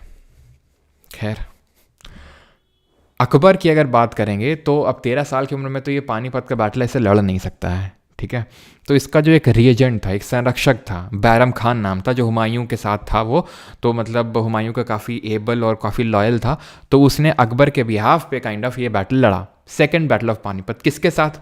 अब किसके साथ लड़ा होगा? कौन था उस समय? भाई अफगान्स थे, अफगान्स थे ना। ये शेर शाह सूरी के जो डिसेंडेंट है, तो शेर शाह सूरी का जो डिसेंडेंट था आदिल शाह, इसने हेमू को भेजा। उसने सोचा यार 13 साल का बच्चा है, कौन है, क्या कर लेंगे, तो हेमू को भेजा, जो कि काफ़ी एक एबल मिलिट्री कमांडर था। हेमचंद्र इसका नाम था, हेमचंद्र विक्रमादित्य, इन शॉर्ट हेमू। और बैरम खान ने क्या किया, हेमू की सीधा आंख को टारगेट किया और हेमू को मूर्छित कर दिया, वहीं पे पकड़ के ले गया और हेमू की गर्दन काट डाली, ठीक है। और जैसे ही हेमू की मतलब Hemu was fallen from his horse, और हॉर्स तो नहीं बोलेंगे, जो एलिफेंट होता था, तो वैसे ही उसकी पूरी जो सेना है वो डिसिपेट हो गई। डिसिपेट इन द सेंस सब भाग गए। क्यों? क्योंकि जब मैंने आपको पहले ही बताया था, राजा जब नहीं है, राजा भगवान के समान है, तो फिर प्रजा वो जो मतलब जो आर्मी है वो सोचती थी फिर हमारा क्या काम है, ठीक है, मतलब हम तो फिर सर्वाइव कर ही नहीं पाएंगे। तो उनका यह था कि बस जान बचा के भाग लो बस यहाँ से, नहीं तो सब मारे जाओगे। तो ये होता था। तो हेमू को मारा और बैरम खान ने बहुत ही आसानी से, वैसे मतलब हेमू वॉज मोर एबल और फोर्स भी ज़्यादा थी हेमू की, और इसी वजह से मोहम्मद आदिल शाह डायरेक्टली गया नहीं। बट यहाँ पर सेकेंड बैटल ऑफ पानीपत 1556, इसको 1565 में ध्यान रखना, बैटल ऑफ तालीकोटा हुआ था 1565 में, ये 1556 की बात है। फर्स्ट बैटल ऑफ पानीपत 1526 में, देन 30 साल बाद उसी का पोता, बाबर का पोता अकबर लड़ता है बैटल ऑफ पानीपत 1556 में। जीत होती है बैरम खान की, ठीक है। Akbar one of the greatest ruler Mughal dynasty का कंसिडर किया जाता है। ही was the eldest son of Humayun का सबसे बड़ा बेटा था। इसका ओरिजिनल नेम जलालुद्दीन मोहम्मद अकबर बादशाह गाजी था। जलालुद्दीन बस याद रखना, जैसे कि बाबर में तुमने ज़हीरुद्दीन याद रखा था, ठीक है। बाबर में तुमने क्या याद रखा था? बाबर में तुमने ज़हीरुद्दीन मोहम्मद बाबर याद रखा होगा, ज़हीरुद्दीन याद रखना है, ठीक है। और हुमायूं में क्या याद रखना है? हुमायूं का यहाँ पर ध्यान रख लो कि हुमायूं का जो ओरिजिनल नेम था दैट वाज मिर्ज़ा नसीरुद्दीन। तो इसमें नसीरुद्दीन याद कर लो बस तुम, ठीक है। पूरा नाम क्या ही याद करोगे, मिर्ज़ा नसीरुद्दीन बेग मोहम्मद खान हुमायूं पूरा नाम था, बेग खान हुमायूं, इन शॉर्ट हुमायूं। तो इसमें बस नसीरुद्दीन है, वहाँ ज़हीरुद्दीन, यहाँ नसीरुद्दीन, और यहाँ पर यानी अकबर की अगर बात करेंगे तो जलालुद्दीन, ठीक है। तो 13 साल के जब उम्र में ये इसका मतलब ताजपोशी हुई थी इसकी कलनौर पंजाब में। ये भी क्वेश्चन पूछता है कहाँ पे ताजपोशी हुई थी अकबर की, तो कलनौर पंजाब में हुई थी। इसका रिएजेंट यानी ट्यूटर था बैरम खान। बैरम खान भी ज़्यादा टिक नहीं पाते हैं, 1 साल बाद इनको, किनको, बैरम खान को, ये विद्रोह छोड़ते हैं। जैसे नहीं तुम याद करो पुलकेशिन टू के टाइम पे मैंने बताया था, मंगलेश पुलकेशिन टू के चाचा थे, एक्चुअल में कीर्तिवर्मन थे। अब कीर्तिवर्मन का भाई थे मंगलेश, ठीक, और कीर्तिवर्मन का बेटा था पुलकेशिन टू, तो छोटा था तो मंगलेश रूल करने लगे। और जब मंगलेश रूल करने लगे, पुलकेशिन टू बड़े हुए, तो मंगलेश बोलते हैं यार सत्ता में काबिज तो हम ही रहेंगे, मज़ा आ रहा है सत्ता में। तो पुलकेशिन टू को फिर जैसे तैसे करके मंगलेश की हत्या करवानी पड़ी। वैसे ये अकबर ने किया। बैरम खान जब एक बार सत्ता का कोई भी स्वाद चख लेता है तो उतरना नहीं चाहता है, चाहे वो कोई भी हो। आज भी आप देख सकते हो, एग्जाम्पल तो मैं नहीं दूंगा लेकिन आप देख ही सकते हो, एक बार सत्ता में कोई किसी को बिठाया गया अगर, तो उसको एक बार वही ना खून लगा अगर शेर के मुंह, तो उसको फिर पूरा तो वही है, तो बैरम खान फिर उतर नहीं रहे थे। तो क्योंकि मतलब अकबर ही थे, लेकिन बैरम खान का ये था कि भाई कुछ करके और हम थ्रोन पे बैठ जाएं। तो अकबर ने इनको साइड किया, ठीक है, बोला कि चच्चा निकल लो अब यहाँ से, ठीक है, मक्का मदीना कहाँ जाना है ऑप्शन चूज़ कर लो, नहीं तो फिर मारना पड़ेगा फालतू में। हाँ, तुम्हारे बेटे को हम अपने अंडर में रख लेंगे, जो बाद में बनता है अब्दुल रहीम खाने खाना। कहीं कहीं पे एसएससी पूछता है क्वेश्चन कि खाने खाना का टाइटल किसको दिया, तो आंसर देता है एसएससी बैरम खान। लेकिन ध्यान रखना, अब्दुल रहीम खाने खाना कौन था? बैरम खान का बेटा था, जिसको कि अपनी सर्विस में अकबर ने रख लिया था, इसको भेज दिया कि तुम यहाँ से निकल लो, और इसकी जो वाइफ है उसे शादी कर ली, ऐसा माना जाता है अकबर ने, ठीक है, कि तुम मत जाओ, तुम यहीं पे रहो हमारे पास, ठीक है, क्या करोगी जाके वहाँ पे, ठीक है, इतना दूर है मक्का मदीना, बैरम खान को जाने दो अकेले।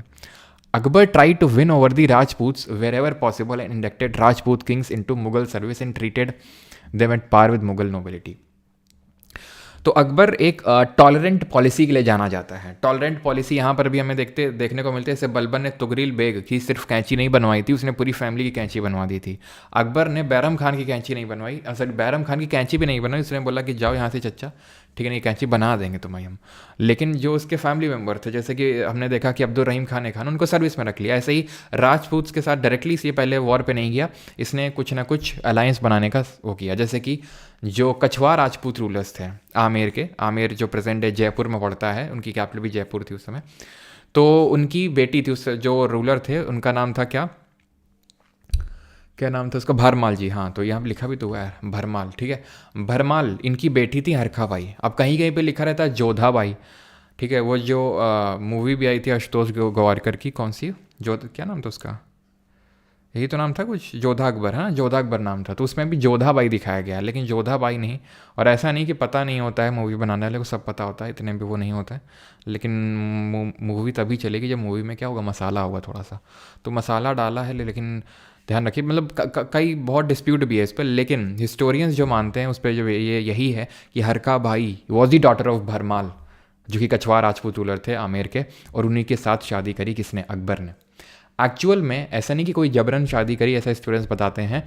इन्होंने क्या किया था कि जो भरमाल थे, तो इनके जो भाई थे पूरनमल, तो उनके साथ कॉन्फ्लिक्ट था इनका, और जब कॉन्फ्लिक्ट था तो फिर हेल्प मांगी भरमल ने अकबर से कि भाई हेल्प करो, और हेल्प के बदले you can marry our daughter, you can marry my daughter. तो फिर अकबर ने एक्सेप्ट किया कि बात तो सही है, ठीक है, तो हरका बाई को लेके आए, प्लस अकबर हरका बाई के भाई जो थे, भाई का नाम क्या था, भाई का नाम तो अभी मुझे याद नहीं आ रहा, उनका ऐसा नाम इंपॉर्टेंट भी नहीं है, लेकिन हरका बाई का एक कजिन था, उसका नाम था राजा मान सिंह, आपने नाम सुना होगा। यही राजा मान सिंह है जो बाद में हल्दी घाटी के युद्ध में अकबर की फोर्सेस को लीड करता है, ठीक है, राजा मान सिंह को उठा के ला गया था। मतलब ये भी माना इसे, मतलब ये लिखा भी हुआ, माना क्या था टेस्ट टू कि भाई जब ये गए थे, शादी आदि काइंड ऑफ हुई थी, तो राजा मान सिंह वहीं खड़े थे, और इनका काफ़ी डार्क कॉम्प्लेक्शन था।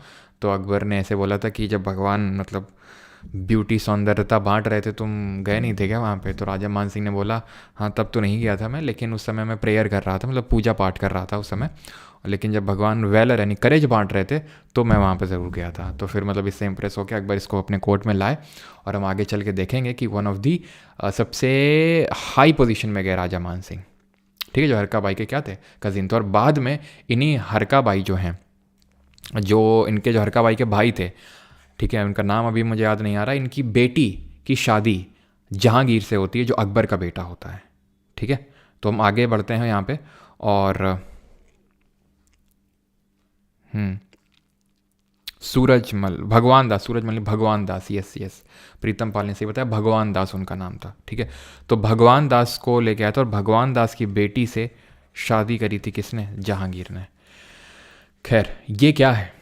ये है आपका कुंभलगढ़ का फोर्ट। लेकिन मैं आपको क्यों बता रहा हूँ ये है आपका कुंभलगढ़ का फोर्ट, कुंभलगढ़ का किला।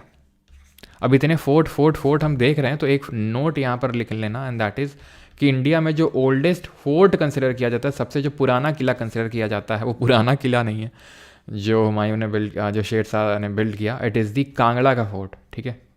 जो कांगड़ा फोर्ट है हिमाचल में, वो सबसे ओल्डेस्ट फोर्ट है, इसी में क्वेश्चन में पूछा जा चुका है, तो याद रखिएगा। अब मैं कुंभलगढ़ फोर्ट के बारे में क्यों पढ़ा रहा हूँ आपको? क्योंकि इसको बिल्ड किया था सिसोदिया राजपूत रूलर्स ने। सिसोदिया राजपूत रूलर्स जो कहाँ पे रूल कर रहे थे? जो रूल कर रहे थे मेवाड़ में, राजस्थान में पड़ता है। अब इनके साथ डायरेक्ट कॉन्फ्लिक्ट बाबर के टाइम से चला आ रहा था, याद हो अगर आपको राणा सांगा। अब राणा सांगा का बैटल हुआ था खानवा 1527 में, लेकिन वो कोई फाउंडर नहीं थे सिसोदिया राजपूत वंश के। सिसोदिया जो राजपूत वंश है बहुत पहले, तकरीबन आप मान सकते हो 15th सेंचुरी। अब ये तो हम बात कर रहे हैं जैसे कि 1527 में लड़ा गया, तो ये तो 16th सेंचुरी हो गई।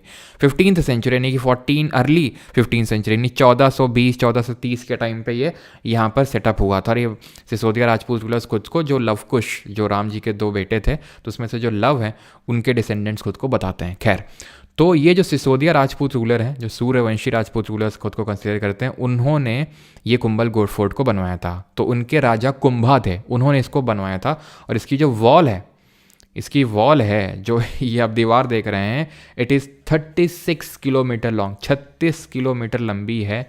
और ग्रेट वॉल ऑफ चाइना के बाद इसको दूसरी दुनिया की सबसे लंबी वॉल कंसिडर किया जाता है। आप में से कोई है यहाँ पे गया हुआ? गया तो होगा ही कोई ना कोई।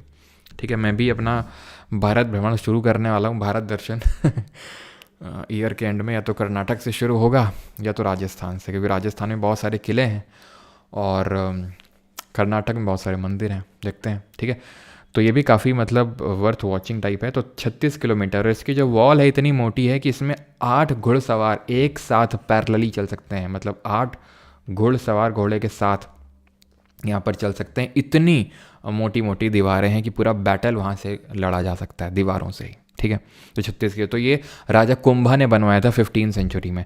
तो उसी सिसोदिया राजपूत रूलर के डिसेंडेंट थे ये हमारे राणा सांगा, जिन्होंने लड़ा बाबर के साथ। और इन्हीं के ही पोते थे राणा सांगा के महाराणा प्रताप।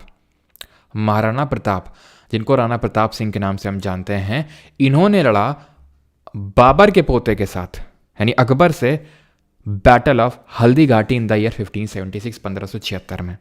जीत तो होती है अकबर की फोर्सेस को, और अकबर की फोर्सेस को लीड कौन कर रहा था? ये वही मान सिंह है, जो किसका कजिन है, हरका भाई का, वही जो डार्क कम्प्लेक्शन वाला। ठीक है, तो वही लीड कर रहा था। और ये महीनों चलाई है, महीनों चलाई है, क्योंकि ये जो थे माने जाते थे, क्योंकि सब ने, कछवा राजपूत रूलर हमने देखा, अपनी डॉटर दे दी। ऐसे हम राठौस को भी देखेंगे, उन्होंने दे दी। और इनका ये था सिसोदिया का कि अगर किसी ने डॉटर या दी या डायरेक्ट मतलब अपनी डॉटर दी हराम में, हराम वही जो मैंने आपको पहले ही बताया था, यानी कि जो मुगल्स हैं, उन जो इस्लाम होते थे, उनके जो औरतें रहती थी जहाँ पर, तो उनको हरेम बोला जाता। तो हराम में अगर किसी ने दिया तो उस रूलर के साथ हमारे कोई रिलेशन नहीं रहेंगे, ऐसा सिसोदिया राजपूत रूलर्स का कहना था। तो इसी वजह से ये एकदम अकेले भी पड़ गए थे, क्योंकि सब ने तो अपने डॉटर दे दिया था। और लेकिन ये क्या है, कभी भी इन्होंने अभी तक मुगल्स की सुजरैनिटी एक्सेप्ट नहीं करी थी, और अभी भी नहीं करी है, आगे करेंगे जहांगीर के टाइम पे। जब जहांगीर भी बोलेगा कि ठीक है आपस में मिल जुल के रहते हैं, तो अकबर के टाइम पे भी भले इनको अपना जो कुंभलगढ़ फोर्ट है इससे जाना पड़ा, क्योंकि फाइनली चढ़ाई कर दी थी, क्योंकि माना जाता है कि यहाँ का जो पानी वानी है उसमें जहर मिला दिया अकबर की सेना ने, जिससे कि यहाँ के जो भी पानी उसमें जहर आ गया, तो डेथ हो गई काफ़ी सारे सोल्जर्स और यहाँ की प्रजा की भी। और इसकी वजह से यहाँ पर Rana Pratap kind of defeat हुआ उनका, लेकिन उन्होंने डिफीट एक्सेप्ट नहीं करी, और वो ना ही अकबर के हाथों मतलब उन्होंने अकबर की सुजरेंटी का भी एक्सेप्ट करी। ठीक है, वो जंगल वगैरह में चले गए, और उनकी जो करेज है, जो ब्रेवरी है, उसको आज भी यहाँ पर बताया जाता है। लेकिन कोई ऐसी बुक नहीं है जिसमें कि इनकी ब्रेवरी या करेज के बारे में लिखा हो, क्योंकि एज सच कोई हिस्टोरियन नहीं था उस समय जो जिसने कोई किताब लिखी हो। ठीक है, ये तो बाद में हमें 50-60 साल बाद जो किताबें लिखेगी उसमें इनकी ब्रेवरी के बारे में पता चलता है कि कितने ये ब्रेव थे। खैर, फिर इसके बाद यहाँ पर हम अकबर पे बैक टू अकबर अकबर अकबर का ही देख रहे हैं। लेकिन हल्दी घाटी का जो बैटल होता है 1576 में, हल्दी घाटी जो राजस्थान में जगह पड़ती है वहाँ पे होता है। तो अकबर ने एक नया धर्म बनाया। अभी इसमें भी डिस्प्यूट है कि ये नया धर्म है या नहीं है। ठीक है, काफ़ी लोग इसको धर्म नहीं मानते हैं। एक सेकंड रुको, हेलो।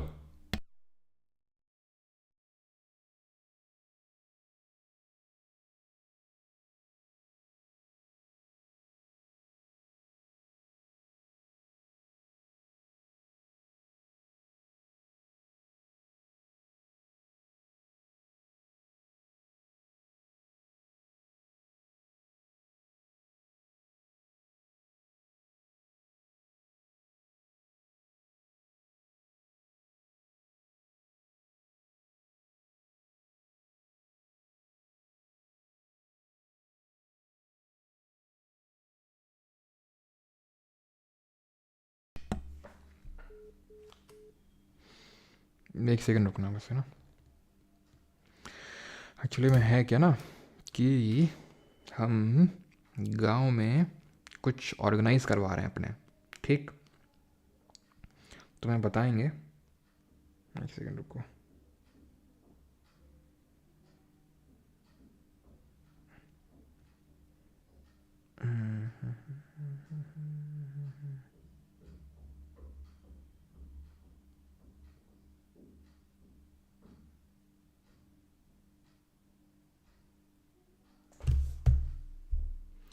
तो उसी को लेके जो है कॉल था कुछ।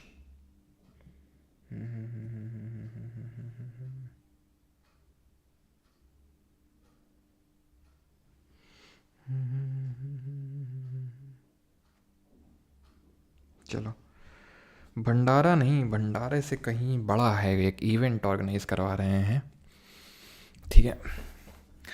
तो उस इवेंट के बारे में बताएंगे आपको, मतलब काइंड ऑफ, चलो बता ही देते हैं। स्पोर्ट्स इवेंट है, ठीक है, क्योंकि पापा वॉलीबॉल खेलते थे हमारे, ठीक है। आप में से क्या कुछ लोगों को हो सकता है पता भी, मैंने पहले बताया था। और वो मतलब जहाँ पे फोर्स में थे, वो फोर्स में भी जहाँ पे भी थे वहाँ पे वॉलीबॉल में उन्होंने काफ़ी ट्रॉफीज़ वगैरह भी जीती थी। काफ़ी अच्छे प्लेयर थे, मतलब अब गांव में काफ़ी वो चर्चा वगैरह भी है वॉलीबॉल को लेके। तो फिर से उसी स्पोर्ट्स को रिवाइव करवा रहा हूँ मैं पापा के नाम पे। और ना सिर्फ वॉलीबॉल बल्कि और बाकी स्पोर्ट्स भी, ठीक है। एंड आप लोगों को इसलिए भी बता रहा हूँ, और आप लोगों का थैंक्स भी मैं बोलना चाहता हूँ, बिकॉज अगर मैं ये करवा पा रहा हूँ तो ऑब्वियस सी बात है, पैसे के बिना ये पॉसिबल नहीं होती हैं चीज़ें। और पैसा अगर मेरे पास पॉसिबल है थोड़ा बहुत, तो वो जो आप लोग की फ़ीस होती है, ठीक है, जो आप लोग बैच लेते हैं, तो उससे हो पाता है। तो उसके लिए आप लोगों का भी बहुत बहुत धन्यवाद कि अगर जो मैंने पहले जो मैं करवा पा रहा हूँ गांव में अपने इवेंट, या फिर मैं किसी की हेल्प कर पाता हूँ कि किसी की शादी होती है तो उसमें, ठीक है। और मतलब अभी भी हम लोगों ने एक ऐसा दिया था, ठीक है, मतलब वो मैंने बताया नहीं तो बताना उसमें क्या ही है, लेकिन हाँ इवेंट है तो इवेंट आप लोगों के साथ शेयर मैं कर रहा हूँ। उसके कुछ नहीं होगा तो पिक्चर्स वगैरह भी शेयर करूँगा। अभी ऑर्गेनाइज कुछ ही दिन में कराने वाला हूँ, ठीक है। मतलब फरवरी में होगा, अभी जनवरी में तो नहीं, फरवरी के मिड में के अराउंड होगा। तो उसमें इवेंट टाइप होगा, क्योंकि काफ़ी सारे ऐसे हमारे उस टाइम पे निकले थे, पापा के टाइम पे, जो स्पोर्ट्स के थ्रू निकले थे, वॉलीबॉल के थ्रू, ठीक है। तो मैं चाहता हूँ कि फिर से वो चीज़ रिवाइव हो, और फिर से गांव जो हमारा काफ़ी थोड़ा सा ड्रग्स और इन सब की चपेट में जा रहा है तो सही डायरेक्शन में जाए, ठीक है। तो उसके लिए आप लोगों का भी बहुत बहुत धन्यवाद। तो अकबर पे वापस आते हैं। तो इसने एक नया रिलीजन स्टार्ट किया जिसको हम दीन इलाही के नाम से जानते हैं। अब ये जो रिलीजन था ये सारे धर्मों का एक तरह से सिंथेसिस था। जैसे ने बताया, अकबर जो है टॉलरेंट पॉलिसी ये अपनाता था, ठीक है। फेस मैं बताऊंगा, ठीक है। मतलब आप लोगों को ही बुलाऊंगा, अभी अभी वाले में तो नहीं, लेकिन हाँ from the next year onwards आप लोग भी इन्वाइटेड रहेंगे एज चीफ गेस्ट। हाँ, नेशनल वॉलीबॉल चैम्पियनशिप होगी, एंड क्रिकेट का भी चैम्पियनशिप होगा एक। चलो, तो उसमें है क्या ना कि पूरा सब इवेंट प्लान करना, ऑर्गेनाइज करना काफ़ी मुश्किल है। अब जब हो करवा रहा हूँ तो पता चल रहा है कि बहुत सारी चीज़ें होता है, टीम्स को इनवाइट करना, उनके रहने का, खाने का, सब कुछ, ठीक है, देखना, वो सारी चीज़ें प्लान करनी पड़ती हैं। तो खैर अकबर पे आते हैं। तो अकबर ने एक नया रिलीजन स्टार्ट किया था, दीन इलाही। और दीन इलाही में ये सारे धर्मों का एक तरह से सिंथेसिस था। और Birbal was the first to acquire this religion और टू एक्सेप्ट दिस रिलीजन। जैसे मैंने पहले बताया, कहीं कहीं पे इसको रिलीजन नहीं, एक नया ऑर्डर माना जाता है। खैर हमारी बुक्स में जो जो गवर्नमेंट बुक्स हैं उसमें रिलीजन ही बोला गया, तो हम रिलीजन ही मानेंगे, दीन इलाही, ठीक। और अकबर ने अब क्या क्या बनवाया वो देखते हैं। तो अकबर ने सबसे पहले तो फतेहपुर सीकरी की सिटी बनाई। अब था क्या कि अकबर हो चुका था लगभग 26-27 साल का, ठीक है। उसका कोई बेटा नहीं हो रहा था। चिंतित हो गया था, बिकॉज तब तो यार 20 साल में से शादियाँ हो जाती थी, 18-20 साल में, और बेटा तो हो ही जाता था 22-23 साल तक। अब बेचारा वो 27-28 साल का होने को आया, बेटा नहीं हो रहा था 26-27 साल तक, है ना। आजकल शादियाँ ही 27-28, 26-27 तक में होती हैं, है ना।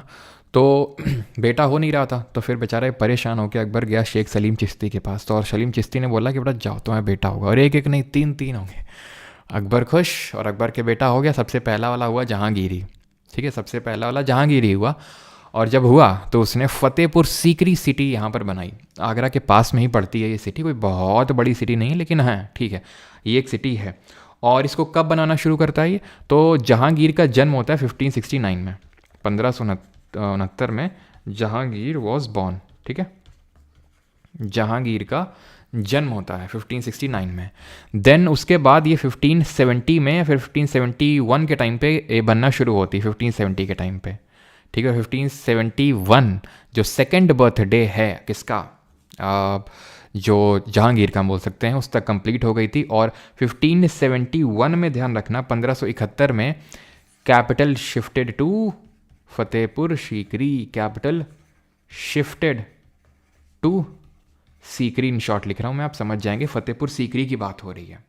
अब क्योंकि कैपिटल शिफ्ट की बात हो ही रही है तो आपको बता देते हैं 1585 में, 1585 में ये कैपिटल शिफ्ट फिर से हुआ सीकरी से लाहौर, क्योंकि नॉर्थ वेस्ट जो फ्रंटियर था वो काबिज करना बहुत ज़रूरी था। हमने पता है क्योंकि सारे अटैक यहीं से होते हैं, याद कर लो इंडो ग्रीक के टाइम से और अभी तक सारे अटैक यहीं से हो रहे हैं कि नहीं, चाहे इंडो ग्रीक हो, चाहे पार्थियन हो, शाका हो, चाहे हूंस, चाहे आपके कुशांस हो, चाहे हूंस का अटैक हुआ हो, चाहे आपके ये इस्लामिक इन्वेजन हो, चाहे गौरी का हो, चाहे गजनवी, सब यहीं से आ रहे हैं। तो इसी उसको सिक्योर करना। तो 1585 में कैपिटल फिर से शिफ्ट हो गई, ठीक है, कैपिटल शिफ्ट हो गई 1585 में। देन 1598 में फिर शिफ्ट हुई, 1598 में अब फिर से शिफ्ट हुई, कहाँ से, आगरा, सॉरी लाहौर से आगरा, ठीक है। अभी लाहौर है ना, तो उसको लगा कि हाँ यार लाहौर तो कब्जा हो गया है, तो अब लाहौर से उसने कैपिटल को शिफ्ट किया कहाँ पर, आगरा में, ठीक है। तो कैपिटल शिफ्ट ध्यान रखेंगे। तो उसने बुलंद दरवाज़ा भी बनवाया जब गुजरात में इसको विक्ट्री मिल गई, जब गुजरात में जीत गया कौन, अकबर, तो इसने बुलंद दरवाज़ा का निर्माण करवाया। ये जो आप देख पा रहे हैं इट इज़ दी बुलंद दरवाज़ा, ठीक है, जो फतेहपुर सीकरी में ही है। 1575 में इसको बनवाया गया, 1575 में बुलंद दरवाज़ा, जब गुजरात में जीत मिली किसको, अकबर को, ठीक है। आगरा फोर्ट बनवाया, लाहौर फोर्ट बनवाया, इलाहाबाद फोर्ट बनवाया इसने, और ठीक है ये आपको भूल जाना, ये हम पहले देख चुके हैं, ठीक है। अकबर के कोर्ट में नवरत्न थे जिनको कि 9 ज्वेल्स ऑफ अकबर बोला जाता है, जैसे कि हमने देखा था चंद्रगुप्त सेकंड के कोर्ट में कौन थे, नवरत्न थे कि नहीं थे, जिसमें कि कबीर दास वगैरह थे हमारे, ठीक है, अमर सिम्हा थे, कबीर दास, वेताल भट्टा ये थे। देन अष्ट दिग्गज किसके कोर्ट में थे, जरा बताओ कमेंट में, अष्ट दिग्गज किसके कोर्ट में थे। तो 9 जेल्स कौन थे, तो बीरबल एडमिनिस्ट्रेटर थे जो एडवाइस करते थे, अकबर बीरबल की कहानियाँ भी बहुत फेमस हैं। अबुल फजल स्कॉलर और स्टेट्समैन थे, ठीक है। अभी हम अबुल फजल के देखेंगे कौन सी बुक लिखी उन्होंने। फैज़ी की अगर बात करेंगे तो Faizi was the brother of Abul Fazl का ब्रदर था और स्कॉलर और स्टेट्समैन था। एक्चुअल में एक ट्रांसलेशन डिपार्टमेंट भी बनवा के रखा था अकबर ने, एक कि जितने भी हिंदू टेक्स्ट हैं उनको जितने भी हिंदू टेक्स्ट हैं उनको पर्शियन में कन्वर्ट करवाया जाए।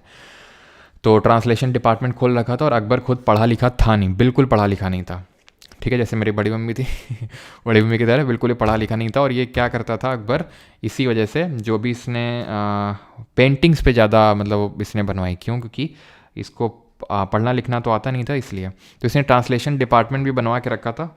और इसीलिए इसने वो लोग जैसे बीरबल, अबुल फजल जो लोग पढ़े लिखे थे उनके रिस्पेक्ट भी इसने करी, क्योंकि उसको पता था मुझे उसको तो आता नहीं है ज़्यादा, ठीक है, लेकिन कैसे सत्ता में काबिज रहना है वो तो अकेले नहीं बल्कि बाकी लोगों की, यानी kind of council of ministers से इसको हम कंपेयर कर सकते हैं, उनका वो लेना पड़ेगा। जैसे कि अगर हम बात करें रामायण को किसने किया ट्रांसलेट, तो रामायण को अब्दुल कादिर बदौनी ने किया, ठीक है, अब्दुल कादिर बदौनी ने इसको ट्रांसलेट किया। देन महाभारत को ट्रांसलेट किया पर्शियन में अंडर द टाइटल रज़्मनामा, यानी इसको टाइटल दिया रज़्मनामा, ठीक है, किसने, अब्दुल कादिर बदौनी और ये फैज़ी ने, जिसको भी हम देख रहे थे, ठीक है, इसको क्या टाइटल दिया, रज़्मनामा, ठीक है, रज़्मनामा टाइटल दिया गया। टोडरमल, नॉट टोल्डर, ठीक है, टोडरमल फाइनेंस मिनिस्टर थे। भगवान दास मनसबदार थे, भगवान दास वही है अगर आपको याद हो हरखाबाई के भाई, मान सिंह हरखाबाई के जो कज़िन हैं, मान सिंह, ठीक है, ग्रैंड सन ऑफ भारमल, याद है आपको, भारमल वही है हरखाबाई के पिता। तानसेन म्यूजिशियन थे, पहले इनके कोर्ट में नहीं थे मियाँ तानसेन, वो उनके बारे में भी हम देख रहे हैं तानसेन के बारे में। अब्दुल रहीम खाना, ये कौन है, बैरम खान का बेटा है, और मुल्ला दो प्याजा। तो ये नवरत्न है इसके कोर्ट के, ठीक है। इसमें फैज़ी की अगर बात करेंगे तो इसने हेल्प किया अकबर को इबादत खाना स्टार्ट करने में भी, ठीक है।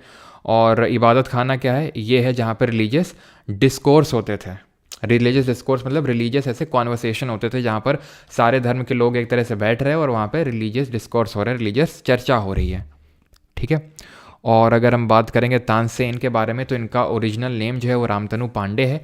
ध्रुपड़ बजाते थे, ध्रुपड़, और साथ ही ध्यान रखना इन्होंने ध्रुपड़ कंपोज किया और ये बजाते थे रुद्र, वीणा और रबाब, ठीक है। एक सेकेंड रुक जाओ, ठीक है। तो he was the patron of Rudra, Veena, ठीक है, यानी एक्सपोनेंट थे रुद्र, वीणा या फिर रबाब के।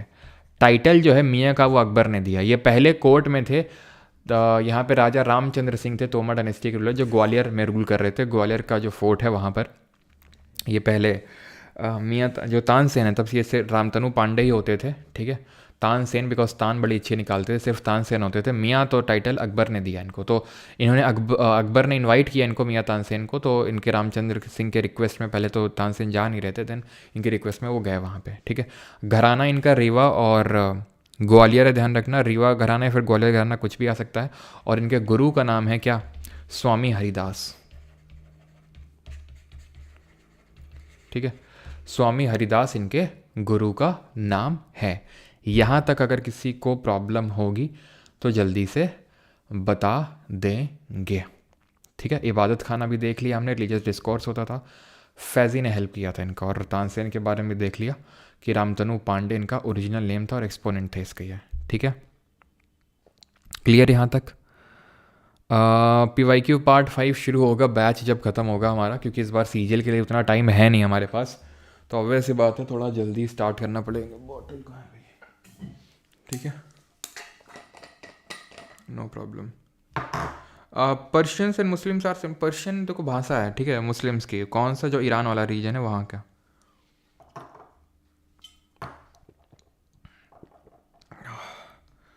सर अकबर कौन था? अकबर कौन था? हुमायूं का बेटा था और कौन था?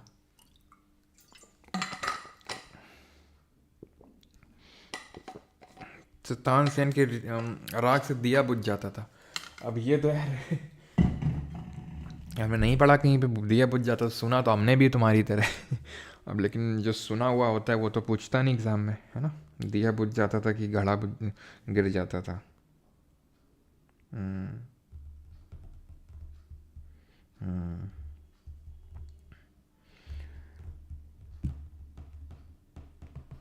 नेक रोटेशन, हाँ थैंक यू याद दिलाने के लिए। सभी लोग नेक रोटेट कर लेंगे, थोड़ा दूर देख लेंगे, सो दैट आपकी जो आंखों का लेंस है अपनी फोकल लेंथ को, वो मतलब आंखों का जो लेंस है वो थोड़ा सा रिलैक्स हो, उसको मिल जाए, है ना।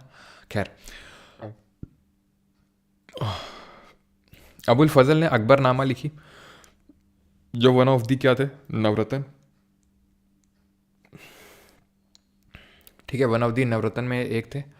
और आपको पता है तानसेन फेस्टिवल भी होता है मध्य प्रदेश में, है ना। और अभी गिनीज़ वर्ल्ड रिकॉर्ड भी सेटअप हुआ था रिसेंट में, इसी में तबला बजाने के लिए, ठीक है। Guinness world record, Tansen festival यहीं पे होता है, तानसेन महोत्सव दिसंबर के टाइम पे होता है।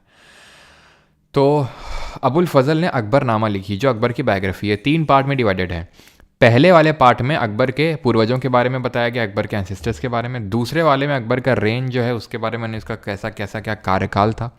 और तीसरे वाले में अकबर का प्रशासन बताया गया था, एडमिनिस्ट्रेशन, जो कि शेर शाह सूरी से इंस्पायर्ड था। वही शेर शाह सूरी जिसने अकबर के अब्बू जान को हराया था। तो एन अकबरी इसको बोलते हैं, 3rd वॉल्यूम ऑफ अकबरनामा को, ठीक है।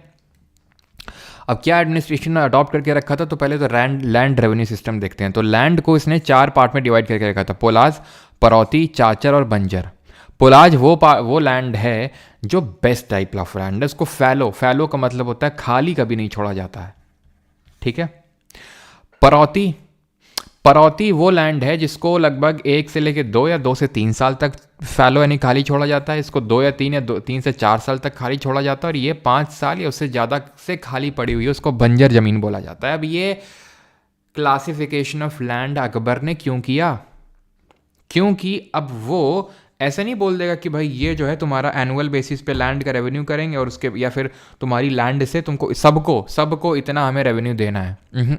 सबको इतना रेवेन्यू नहीं, क्योंकि हमने इसके टाइम पे देखा ना, किसके टाइम पे? शेर शाह, याद है? पट्टा और कबूलियत। तो वैसा टाइप ही इसने किया कुछ कि भाई हमारे वो रेवेन्यू ऑफिशियल्स आएंगे, आपका डिसाइड करेंगे 10 साल के बेसिस पे कि आपका जो लैंड है वो किस कैटेगरी में फॉल होता है और कितनी उपज दे सकता है हमको, उसका 1/3 आप दीजिएगा। ऐसा नहीं कि सब पे एक हम टैक्स लगा देंगे, नहीं। और ऐसा भी नहीं कि 1 साल के बेसिस पे, जैसे आज हम आए तुम्हारी लैंड पे अच्छा ऐसा है उसके बेसिस पे डिसाइड कर देंगे ना। 10 साल का एवरेज लेंगे, कितना प्रोड्यूस करते हो तुम, उसके बेसिस पे देना तुम, ठीक है। तो इसी की वजह से काफ़ी एक्सेप्टेंस भी आई लोगों के, या फिर जो किसान थे उनके मन में अकबर के प्रति, ठीक है। तो इस सिस्टम को 10 साला सिस्टम बोला जाता है, जहाँ 10 साल के एवरेज के हिसाब से आपका रेवेन्यू डिसाइड किया जाएगा, और इसको हम जब्ती सिस्टम भी बोलते हैं, जब्ती या 10 साला। 1/3 ऑफ इट आपको देना होता था। तो जजिया को भी इसने अबॉलिश किया, जो नॉन मुस्लिम्स पे लगता था टैक्स। इसकी एडमिनिस्ट्रेशन की अगर बात करें तो इसने मनसबदारी सिस्टम को लाया, कब? 1571 में, 1571 में। मनसबदारी सिस्टम क्या था वो तुम ये जो तीर कमान यहाँ फैले हुए हैं उससे मत समझो, जो मैं मेरी आवाज़ पे फोकस करो तुम और उससे समझो। मनसब होता है रैंक, मनसब का मतलब होता है रैंक। अब याद करो इक्ता सिस्टम, याद करो अमर नायक सिस्टम, वही है मनसबदारी सिस्टम कि भैया देखो हम तुमको मनसब एक अलॉट करेंगे, ठीक है। मनसब यानी कि हम तुम्हें एक लैंड दे देंगे, उस लैंड के तुम क्या होगे, तुम हकदार होगे, तुम भाई ये प्रशासन संभालोगे और तुम रेवेन्यू कलेक्ट करोगे, सैलरी का कुछ हिस्सा अपने पास रखोगे, बाकी हमें दे दोगे। यानी कि हम तुम्हें जागीर भी दे रहे हैं, यानी रेवेन्यू राइट दे रहे हैं तुम्हें उसके। अलाउद्दीन के ने इक्ता को ख़त्म किया था, कैश में पेमेंट की सैलरी शुरू करी थी। इसने बोला ठीक है कि मतलब ऐसा नहीं कि कैश में यहाँ पर नहीं होता था, लेकिन मोस्टली जागीर दे रखी होती थी। काफ़ी जो थे नीचे वाले मनसब के, अभी देखो मनसब का मतलब है रैंक। अभी रैंक कैसे डिसाइड होती थी? कि कोई पेपर होता था, पेपर में ऑल इंडिया रैंक निकलती थी ना।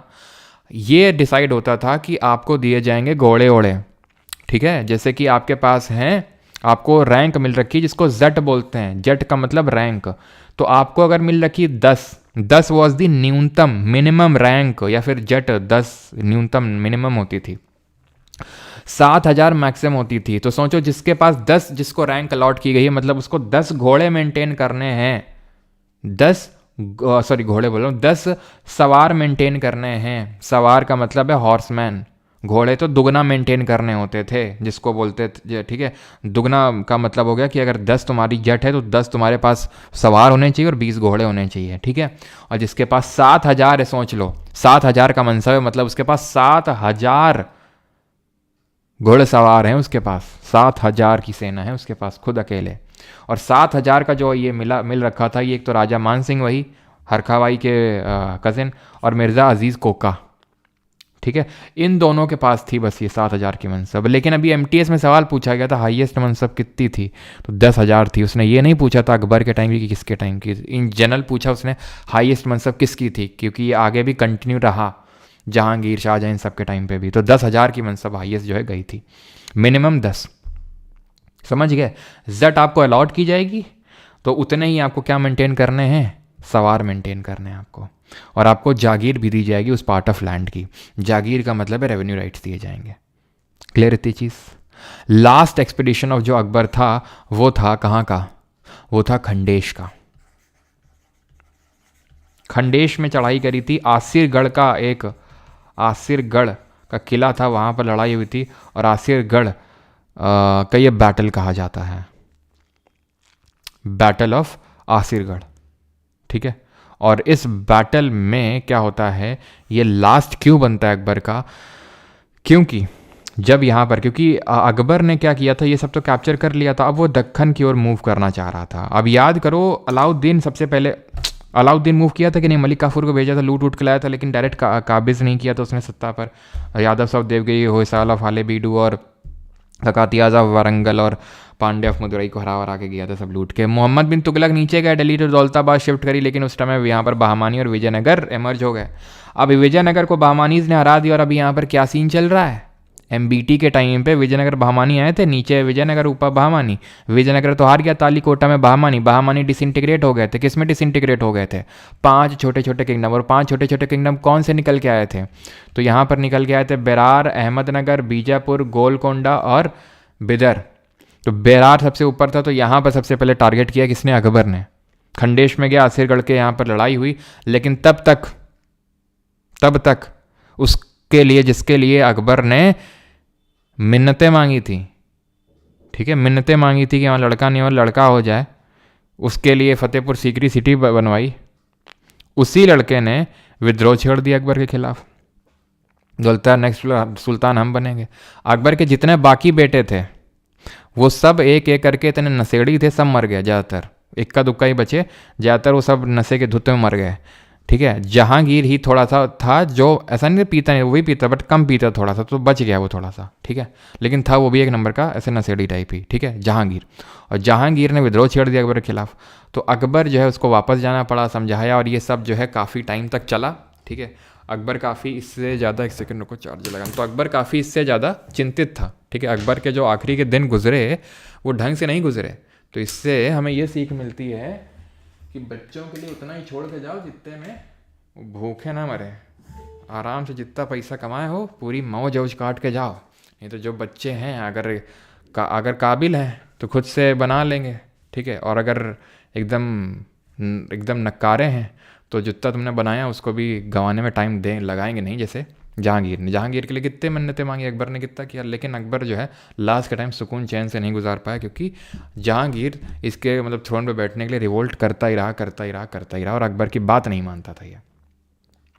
तो फाइनली जो है अकबर को पता चल गया, अकबर के सामने ही कोरोनेशन कर दिया गया जहांगीर का, और जहांगीर बन गया अगला रूलर। ठीक है, क्योंकि जहांगीर का ये था, ठीक है, कि भाई, और जहांगीर जो हुआ था ना, जहाँ की कई सारी वाइफ थी, किसकी, अकबर की, लेकिन हरखा बाई जो हिंदू राजपूत रूलर थी, और हरखा बाई का ध्यान रखना टाइटल मिल रखा था मरियम उज़ ज़मानी, मरियम उज़ ज़मानी। ठीक है, तो इसमें मतलब हर जहांगीर ने बोला जो है अब हम वो जहांगीर नहीं रहे जो लिबिर लिबिर करते थे, अब हमको चाहिए फुल इज्जत। तो फुल इज्जत के साथ जो है जहांगीर को वो स्वॉर्ड, वो तलवार, जो बाबर की तलवार जो बाबर ने हुमायूं को दी थी, हुमायूं ने अकबर ने दी थी, वो अकबर ने जहांगीर को दी, जो आपने देखा होगा ये कमर में ऐसे पहन के रखते थे। ठीक है, तो वो टाइप ऑफ जो है दी तलवार। ठीक है, तो यहाँ पर होता है हमारा ख़त्म। ठीक है, 1605 में डेथ हो गई, और टूम्ब है, मकबरा है आगरा में। बाबर कहाँ है, पहले तो आगरा में ही था, बरी किया गया था, लेकिन अभी काबुल अफ़गानिस्तान में है। हुमायूं का जो मकबरा है वो कब्र है वो दिल्ली में है, और इसकी यहाँ पर है। ठीक है, इनके टाइम पे 4 बाग हम देख चुके हैं। मिलिट्री कमांडर को फौजदार बोला जाता था। कोतवाल नहीं होगा तो हम कल के क्लास में डिस्कस करेंगे, बिकॉज कल जहांगीर, शाहजहां, औरंगज़ेब और बाकी के उसके आगे वाले कल देखेंगे। दीवान जो होते थे जिनको रेवेन्यू राइट मिल रखे होते थे, और बख्शीश मतलब जो असिस्ट करते थे मिलिट्री कमांडर को। ठीक है, क्लियर। तो यहाँ पर अब हम करते हैं, यहाँ पर हमारा सब खत्म होता है। अब हम करेंगे क्वेश्चंस। बाकी जिनको बैच लेना है तो ले सकते हैं, उसी के अंदर आपको इंग्लिश का बैच भी मिल जाएगा। ठीक है, और यहाँ से डाउट पूछ सकते हैं। क्लियर, चलिए। ये रिकॉर्डिंग जो होती है क्लास की और जो क्विजेज़ होती हैं सब आपको बैच के अंदर मिलती हैं, जो परमार जी के बैच 3.0 है उसके अंदर। ठीक है, 1 साल की वैलिडिटी है 1099 और लाइफ टाइम की है 1299। ऑलराइट, चलिए भाई, थैंक यू।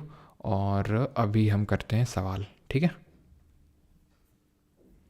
क्वेश्चन कर लेते हैं डॉन बनेगा John.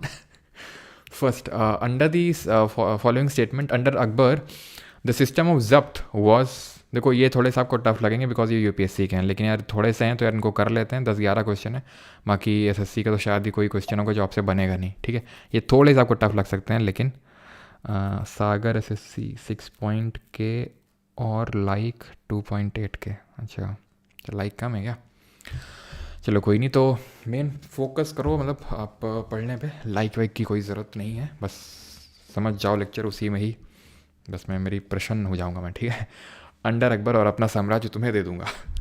Under Akbar the system of zabt was established over a large area from Punjab to Awadh, तो पंजाब से अवध तक था पूरा जब्त इसका। सही है ये।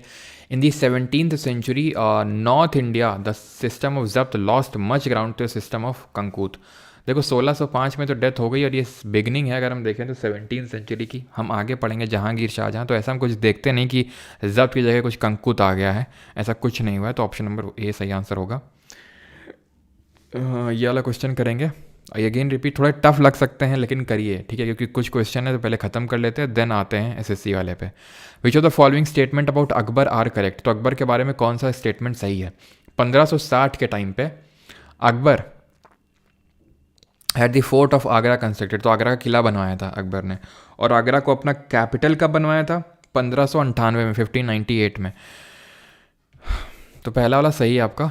1570 में Akbar decided to build a new capital of Fatehpur Sikri, बिल्कुल। 1569 में अगर याद हो तो जन्म हुआ था किसका? ये जहांगीर का। तो दूसरा वाला तो यार सही होगा, दूसरा अगर सही होगा तो ये वाला आप हटा सकते हो।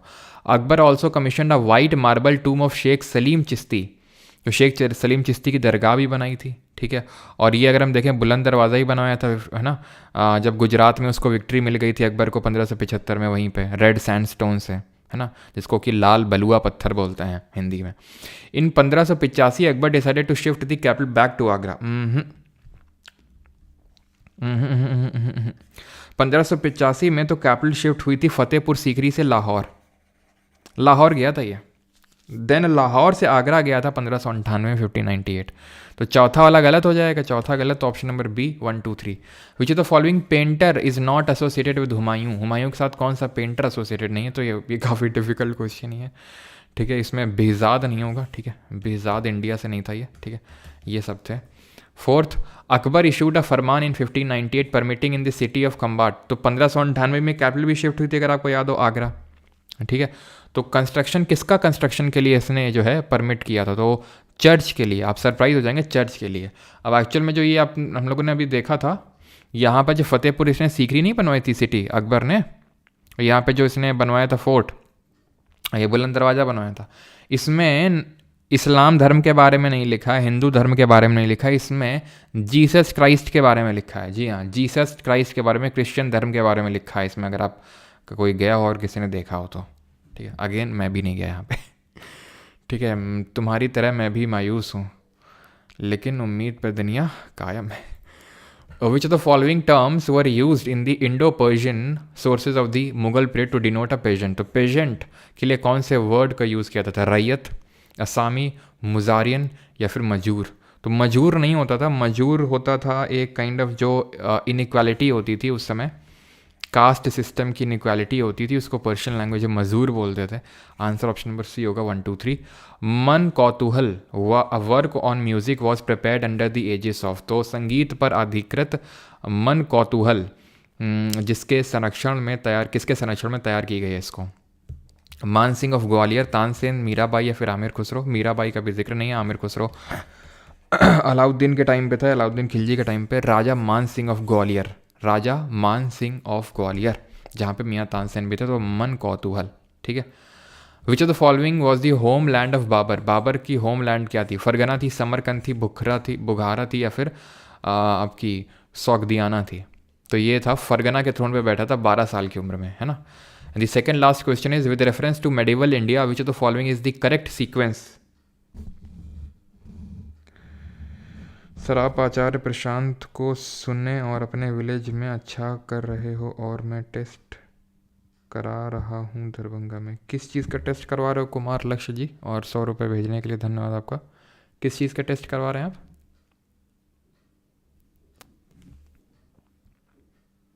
चलिए, तो यहाँ पर अगर हम बात करें, एक सेकेंड, तो सबसे ऊपर कौन होता था? ये डाउन क्यों नहीं हो रहा भाई? चलो, तो ये सबसे ऊपर होता था सूबा, देन होता था आपका सरकार, देन होता था परगना। असेंडिंग ऑर्डर लिखा हुआ है, असेंडिंग का मतलब होता है बढ़ते हुए ऑर्डर में, बढ़ते हुए क्रम में, ठीक है। बढ़ते हुए क्रम में मतलब सूबा सबसे ऊपर होता था, जो प्रोविंस होती थी, सूबेदार बैठता था यहाँ पे। देन आता था आपका सरकार, देन आता था सरकार में आमिल बैठता था आपका, एंड देन आता था आपका परगना सबसे उससे नीचे, ठीक है। योग Vashishtha was translated into Persian by Nizamuddin Panipati, तो ये किसके टाइम पे हुआ था योग वशिष्ठ? तो Akbar, option number A. Which of the following statement about Ain i Akbari is not correct? तो एन ए अकबरी के बारे में कौन सा स्टेटमेंट सही नहीं है? जल्दी से बताइए क्यों। कुमार लक्ष्य जी किस चीज़ का टेस्ट करवा रहे हैं?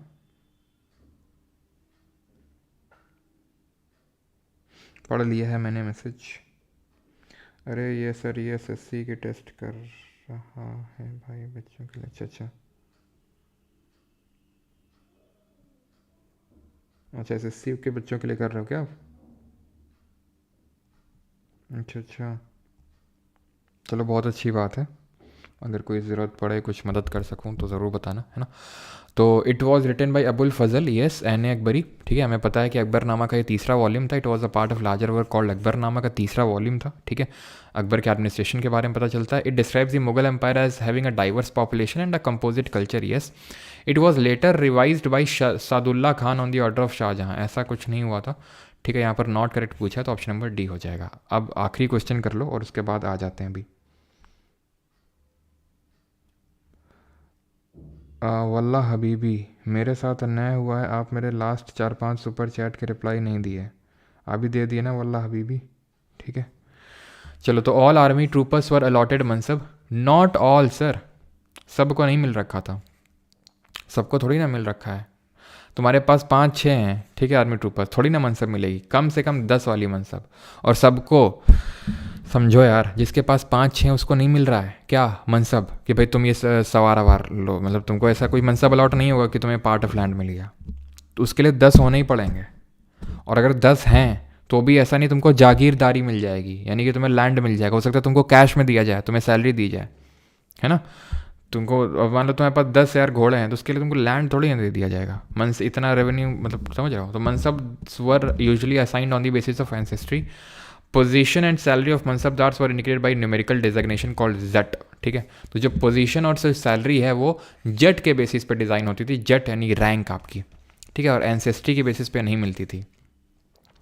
वर never paid in cash, mansabdar को कभी कैश में पे किए नहीं थे। तो मैंने अभी बताया अगर 10-12 तुम्हारी मनसब है तो मैं इसके लिए जागीर नहीं दी जाएगी, तुमको कोई लैंड नहीं दी जाएगी, कैश में दिया जाएगा। अब आ जाओ यहाँ पर, पहला सवाल है आपका ये, पहला सवाल है थोड़ा अच्छा सवाल है। Who among the following was given the charge of looking after the imperial house hold during the Mughal administration. तो जो मुगल प्रशासन होता था तो उस समय जैसे मान लो औरतें हैं, बच्चे हैं मुगल के रूलर के, ठीक है, तो उनका वैसे उनका देखना सब। अब अकबर डायरेक्टली तो नहीं जाएगा ना कि भाई जो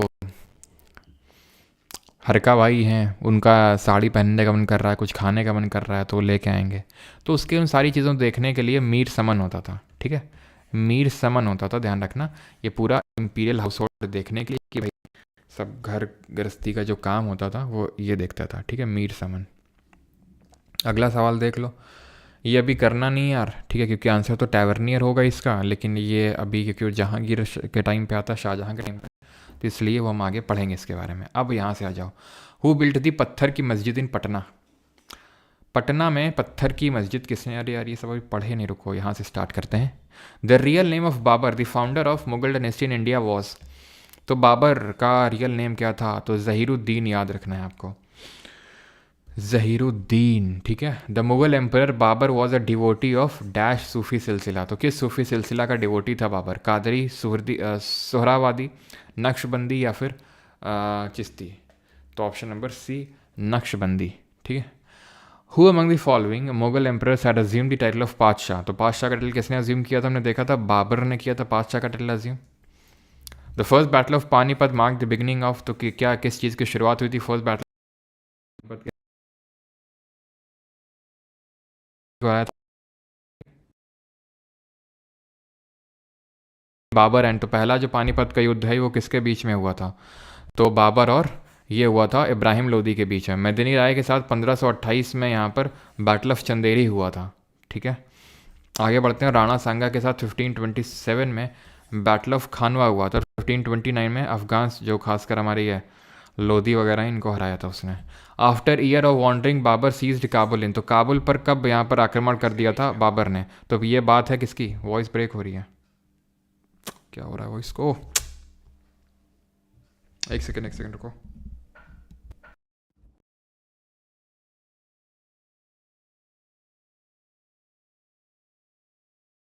पता नहीं चलता है, इतना महंगा माइक ले रखा हूँ, ठीक है, सो दैट कि कोई दिक्कत ना हो।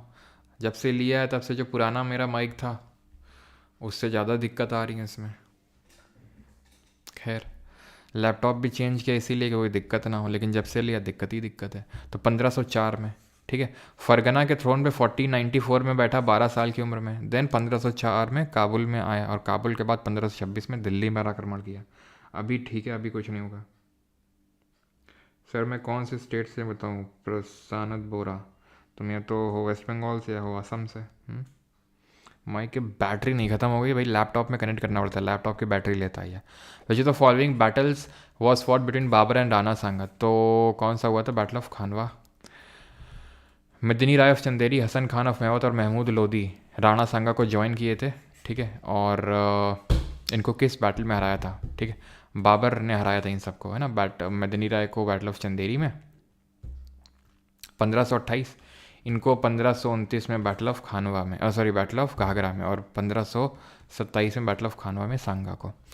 कबूली बाग ये कहाँ पर है? कबूली बाग किसने कंस्ट्रक्ट करवाई? कबूली बाग कहाँ है? पानीपत में है ये, हरियाणा में, और इसको बनवाया बाबर ने। Option number D. Who among the following was forced to leave his ancestral throne, अपना घर छोड़ने पर किसको मजबूर होना पड़ा? बाबर को। क्यों? क्योंकि उज़्बेक्स के अटैक बढ़ रहे थे फरगना के थ्रोन पे, इसलिए ये बैठा 1504 में आके काबुल में। 1527 में battle of Khanwa fought between Babur and the ruler of Mewar, तो 1527 में किसके बीच में वो सभी को पता है, राणा सांगा के साथ हुआ, ठीक है। कर लेंगे आप, ये सब आपको खुद से करने हैं।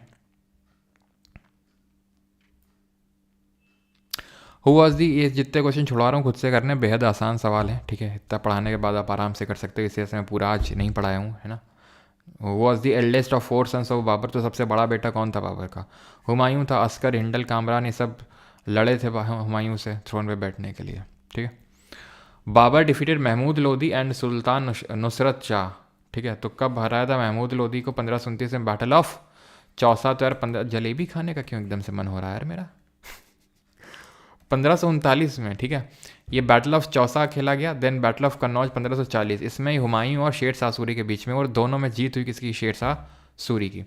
बैटल ऑफ घाघरा था ये। खानवा तो 1527 में बाबर के साथ हुआ था, ठीक है। तो ज़ुके बाबरी किसने लिखी? बाबर ने खुद लिखी, बाद में इसको बाबरनामा में ट्रांसलेट किया किसने? पर्शियन में ट्रांसलेट किया गया था, टर्किश में थी या पर्शियन में थी, इसको अब्दुल रहीम खाना ने ट्रांसलेट किया। अगला क्वेश्चन करो जल्दी से। आराम बाग कहाँ पर लोकेटेड है? आराम बाग, मूड सिंग्स। आराम बाग, आराम जो राम बाग हो चुका है उत्तर प्रदेश में, आगरा में, है ना। ए से आराम बाग, ए से Agra. Where was Babur buried for the first time in 1530, Babur को पहली बार कहाँ दफनाया गया था? काबुल, आगरा, दिल्ली या फिर फरगना? तो फरगना के थ्रोन पे बैठा था ये, लेकिन आगरा में सबसे पहले दफन किया गया था, लेकिन काबुल में अभी प्रेजेंट टाइम में कब्र है इसकी, ठीक है। 26 जनवरी के दिन से सबको जलेबी खिलाएंगे। चलो अभी आते हैं हुमायूं और शेर शाह के बारे में पढ़ते हैं। हुआ among the following was the successor, ये आप कर लेंगे यार, ठीक है। मुगल बाबर का सक्सेसर कौन था? क्यों? Who was the successor of Babur, तो बाबर का सक्सेसर था हुमायूं, ठीक है। As per the Timurid tradition Humayun had to share power with his brother, जैसे तिमुरिद ट्रेडिशन में होता है कि अपने ब्रदर्स के साथ पावर शेयर करना होता है। तो Humayun had the control of Delhi, Agra, central India, while his brother Kamran controlled which of the following regions. Kamran कहाँ का हाँ रीजन कंट्रोल कर रहा था, बताओ।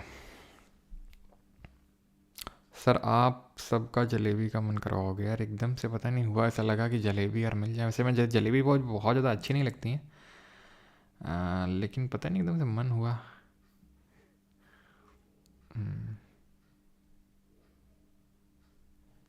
कोई है भी नहीं कि किसी से मंगवा ले यार, जलेबी ले आओ जाके। अब तुम लोग उसको जैसे ऑफलाइन चल रही होती, बोलते किसी को पैसे दे के भाग के ले आओ जरा, तुम लोग भी मंगवाते, खुद के लिए मंगवाते। अब कोई है ही नहीं, तुम भी अकेले, हम भी अकेले, ठीक है। चलो खैर, तो ये जो लीड कर रहा था कामरान, ये अफ़गानिस्तान वाला जो रीजन था, काबुल वाला, काबुल कांधार वाला जो रीजन है वहाँ पर, ठीक है। जो आपका, ठीक है। और जो अस्कर और हिंडल है, इनको संभल और अलवर का मिला था। तो अफ़गानिस्तान और पंजाब वाला जो क्षेत्र है ये मिला था काबुल और कंधार का, किसको? कामरान को, ठीक है। आगे बढ़ते हैं। The construction of Humayun's tomb was complete by, तो किसने कंप्लीट करवाया था इसको? बीगा बेगम ने, फिर हाजी बेगम ने। Which of the following is an example of the first garden tomb on the Indian subcontinent. पहला गार्डन टूम, तो ये हुमायूं का टूम है जो 4 बाग स्टाइल ऑफ आर्किटेक्चर में बना हुआ है, 4 बाग में। Which of the following cities was built by Humayun in Delhi, तो हुमायूं ने कौन सी सिटी बनवाई थी? दीन पना, ठीक है। Option number B. Mirza Kamran was the brother of, पता है हुमायूं का था, ये कर लेंगे। आफ्टर द डेथ ऑफ ये सीजीएल 2024 में क्वेश्चन पूछा गया, after the death of Humayun 13 साल का जो अकबर था वॉज कोरोनेटेड इन 1556 में इसका ताजपोशी हुआ। कहाँ पे हुआ था? कलनौर, पंजाब में। कर लोगे चौसा कन्नौज कई बार किए हैं। And which the following place is the tomb of Sher Shah Suri, तो शेरशाह सूरी का टूम कहाँ पर है? सासाराम, बिहार में। Who among the following medieval rulers focused his attention on the construction of sarai, sarai किसने बनवाए थे? जीटी रोड पे शेरशाह सूरी ने। पुराना किला किसने बनवाया दिल्ली में? अपने भैया शेरशाह सूरी ने। हुमायूं ने भी उसमें थोड़ा सा अपना रोल दिया था। हाँ जी, तो हिस्टोरिकल शेरशाह सूरी मार्ग जो है आपका दैट इज़ जीटी रोड, वो कहाँ से कहाँ तक है? तो इंडिया में अगर बात करेंगे तो जो शेरशाह सूरी मार्ग है जो कि नेशनल हाईवे 1 है, NH1 इंडिया का, वो दिल्ली से अमृतसर है, ऑप्शन नंबर सी। अब आते हैं अकबर के बारे के क्वेश्चन देखते हैं। Who among the following was one of the Navratna of Akbar, तो अकबर के नवरत्नों में से कौन था? सीजल 2024 में पुरंदर दास थे, स्वामी हरिदास थे, तो स्वामी हरिदास तो गुरु थे, ठीक है, और इनके तानसेन जी के, तानसेन आमिर खुसरो, तो तानसेन थे, ऑप्शन नंबर बी, ठीक है। अगला, वो was the revenue minister during the reign of Akbar, तो रेवेन्यू मिनिस्टर कौन थे? टोडरमल। यही जो कि जब्ती सिस्टम या फिर जो हमने 10 साला सिस्टम पढ़ा था ना, वो यही लेके आए थे। जो 10 साला या फिर जब्ती सिस्टम पढ़ा था वो ये तो टोडरमल ही लेके आए थे। Tansen the music legend who was the courtier in which the following court become before coming to Akbar, तो किसके कोर्ट में थे तानसेन? रीवा, ग्वालियर घराने में थे, राजा रामचंद्र सिंह के अंडर में। रीवा या फिर ग्वालियर घराने से थे। आपके ध्रुपद कंपोज किए थे इंडियन गॉड और गॉडेसेस के लिए, ठीक है। और जो है तानसेन महोत्सव होता है मध्य प्रदेश में। Who among the following was the वकील, और क्या था? ये ध्रुपद या रबाब बजाते थे, ठीक है। Who among the following was the vakil under the reign of Mughal emperor Akbar who received the title of Khane Khana, तो अब मैंने क्या बताया था? अब्दुल रहीम खाने खाना किसका बेटा था? बैरम खान का। तो SSC आपसे इसी का पूछता है, भी CGL 2024 क्वेश्चन है, तो बैरम खान का टाइटल था। वही बैरम खान जिसने कि सेकेंड बैटल ऑफ पानीपत में अकबर की फोर्सेस को लीड किया था और विक्ट्री दिलाई थी जब अकबर 13 साल का था, ठीक है। कौन सा करेक्ट है मुगल एम्पर अकबर के बारे में? बस 5 क्वेश्चन और करेंगे, ख़त्म बस, ठीक है। हुमायूंस टुम हाजी या फिर ये बीगा बेगम ने बनवाया था, पूर्णिमाश जी, ठीक है। हो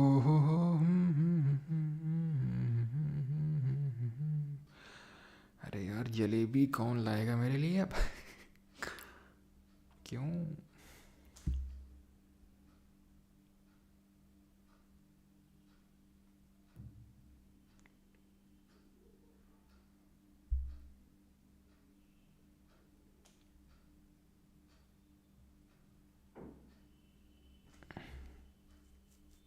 चलो, तो he fought and won the third battle of Panipat against the Hindu king Hemu. गलत, क्यों? वो सेकंड बैटल ऑफ पानीपत था भाई, थर्ड नहीं था। थर्ड तो आगे देखेंगे मराठा और अफगान्स के बीच में हुआ था। He found a new religion called Deen Ilahi. Yes, क्या पूछा था? करेक्ट ना, हो गया correct. He was declared emperor in 1502, भाई 1556 में हुआ था सेकेंड बैटल ऑफ पानीपत, जिसके बाद अकबर एम्पर बना था। वैसे तो कोरोनेशन कलनौर पंजाब में ही हो गया था, तो 1602 में तो यार 1605 में तो उसकी डेथ हो गई थी, ठीक है। ही वॉज, और आसिरगढ़ का जो बैटल है वो उसका लास्ट बैटल था जो 1601-1602 में लड़ा गया था।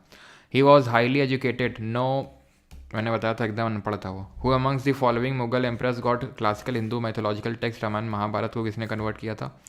अकबर ने। मैंने बताया था महाभारत को रज़्मनामा टाइटल से ट्रांसलेट किया गया था अब्दुल कादिर बदौनी और फैज़ी, तो इन शॉर्ट में लिख रहा हूँ बदौनी और फैज़ी ने किया था ट्रांसलेशन ये, ठीक है। और रामायण को ट्रांसलेट किया गया था बाई बदौनी।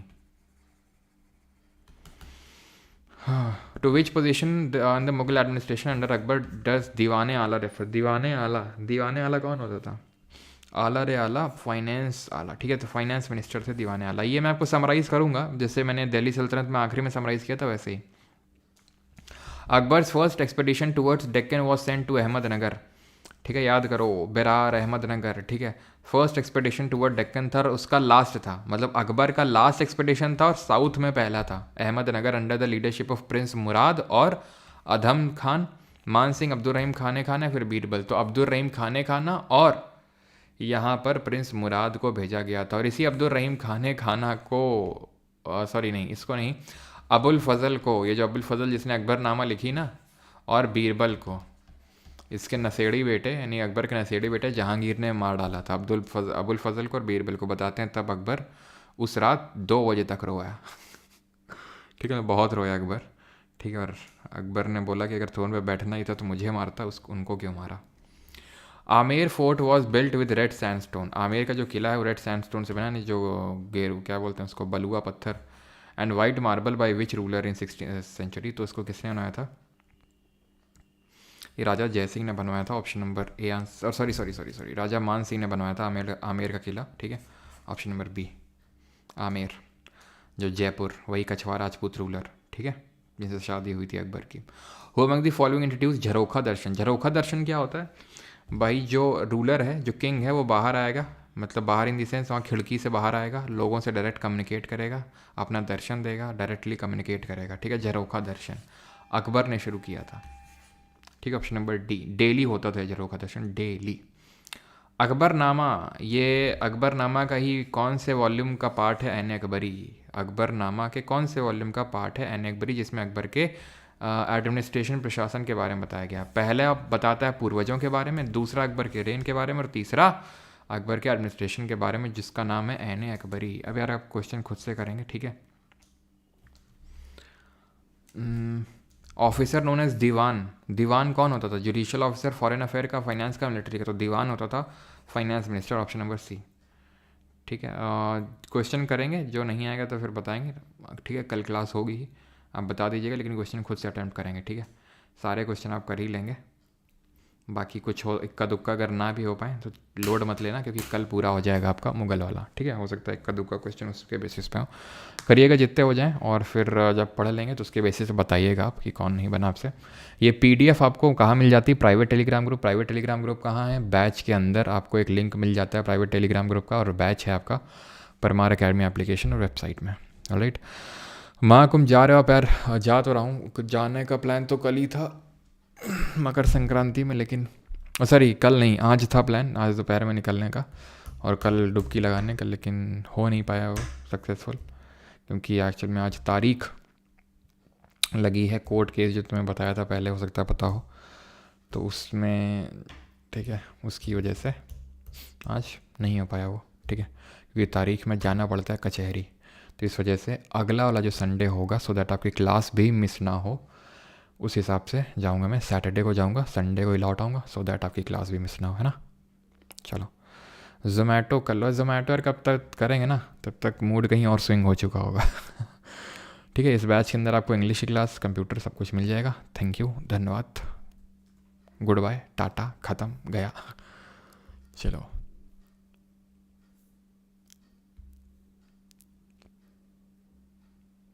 जूस पिला दो मैं सब का। बिल्कुल बेटा, पिलाएंगे, छुट्टी कर दो सर। बुक 3.0 जल्दी आएगी, बुक 3.0। ठीक है, जल्दी आएगी तो अपडेट मिलेंगे आपको। मैथ्स की बुक चाहिए, ओके ओके। कैसा कचहरी सर जी, हम तो क्या,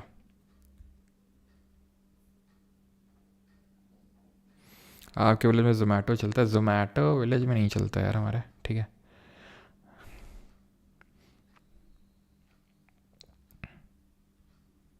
UPI कर दीजिए, लाता हूँ जलेबी। अच्छा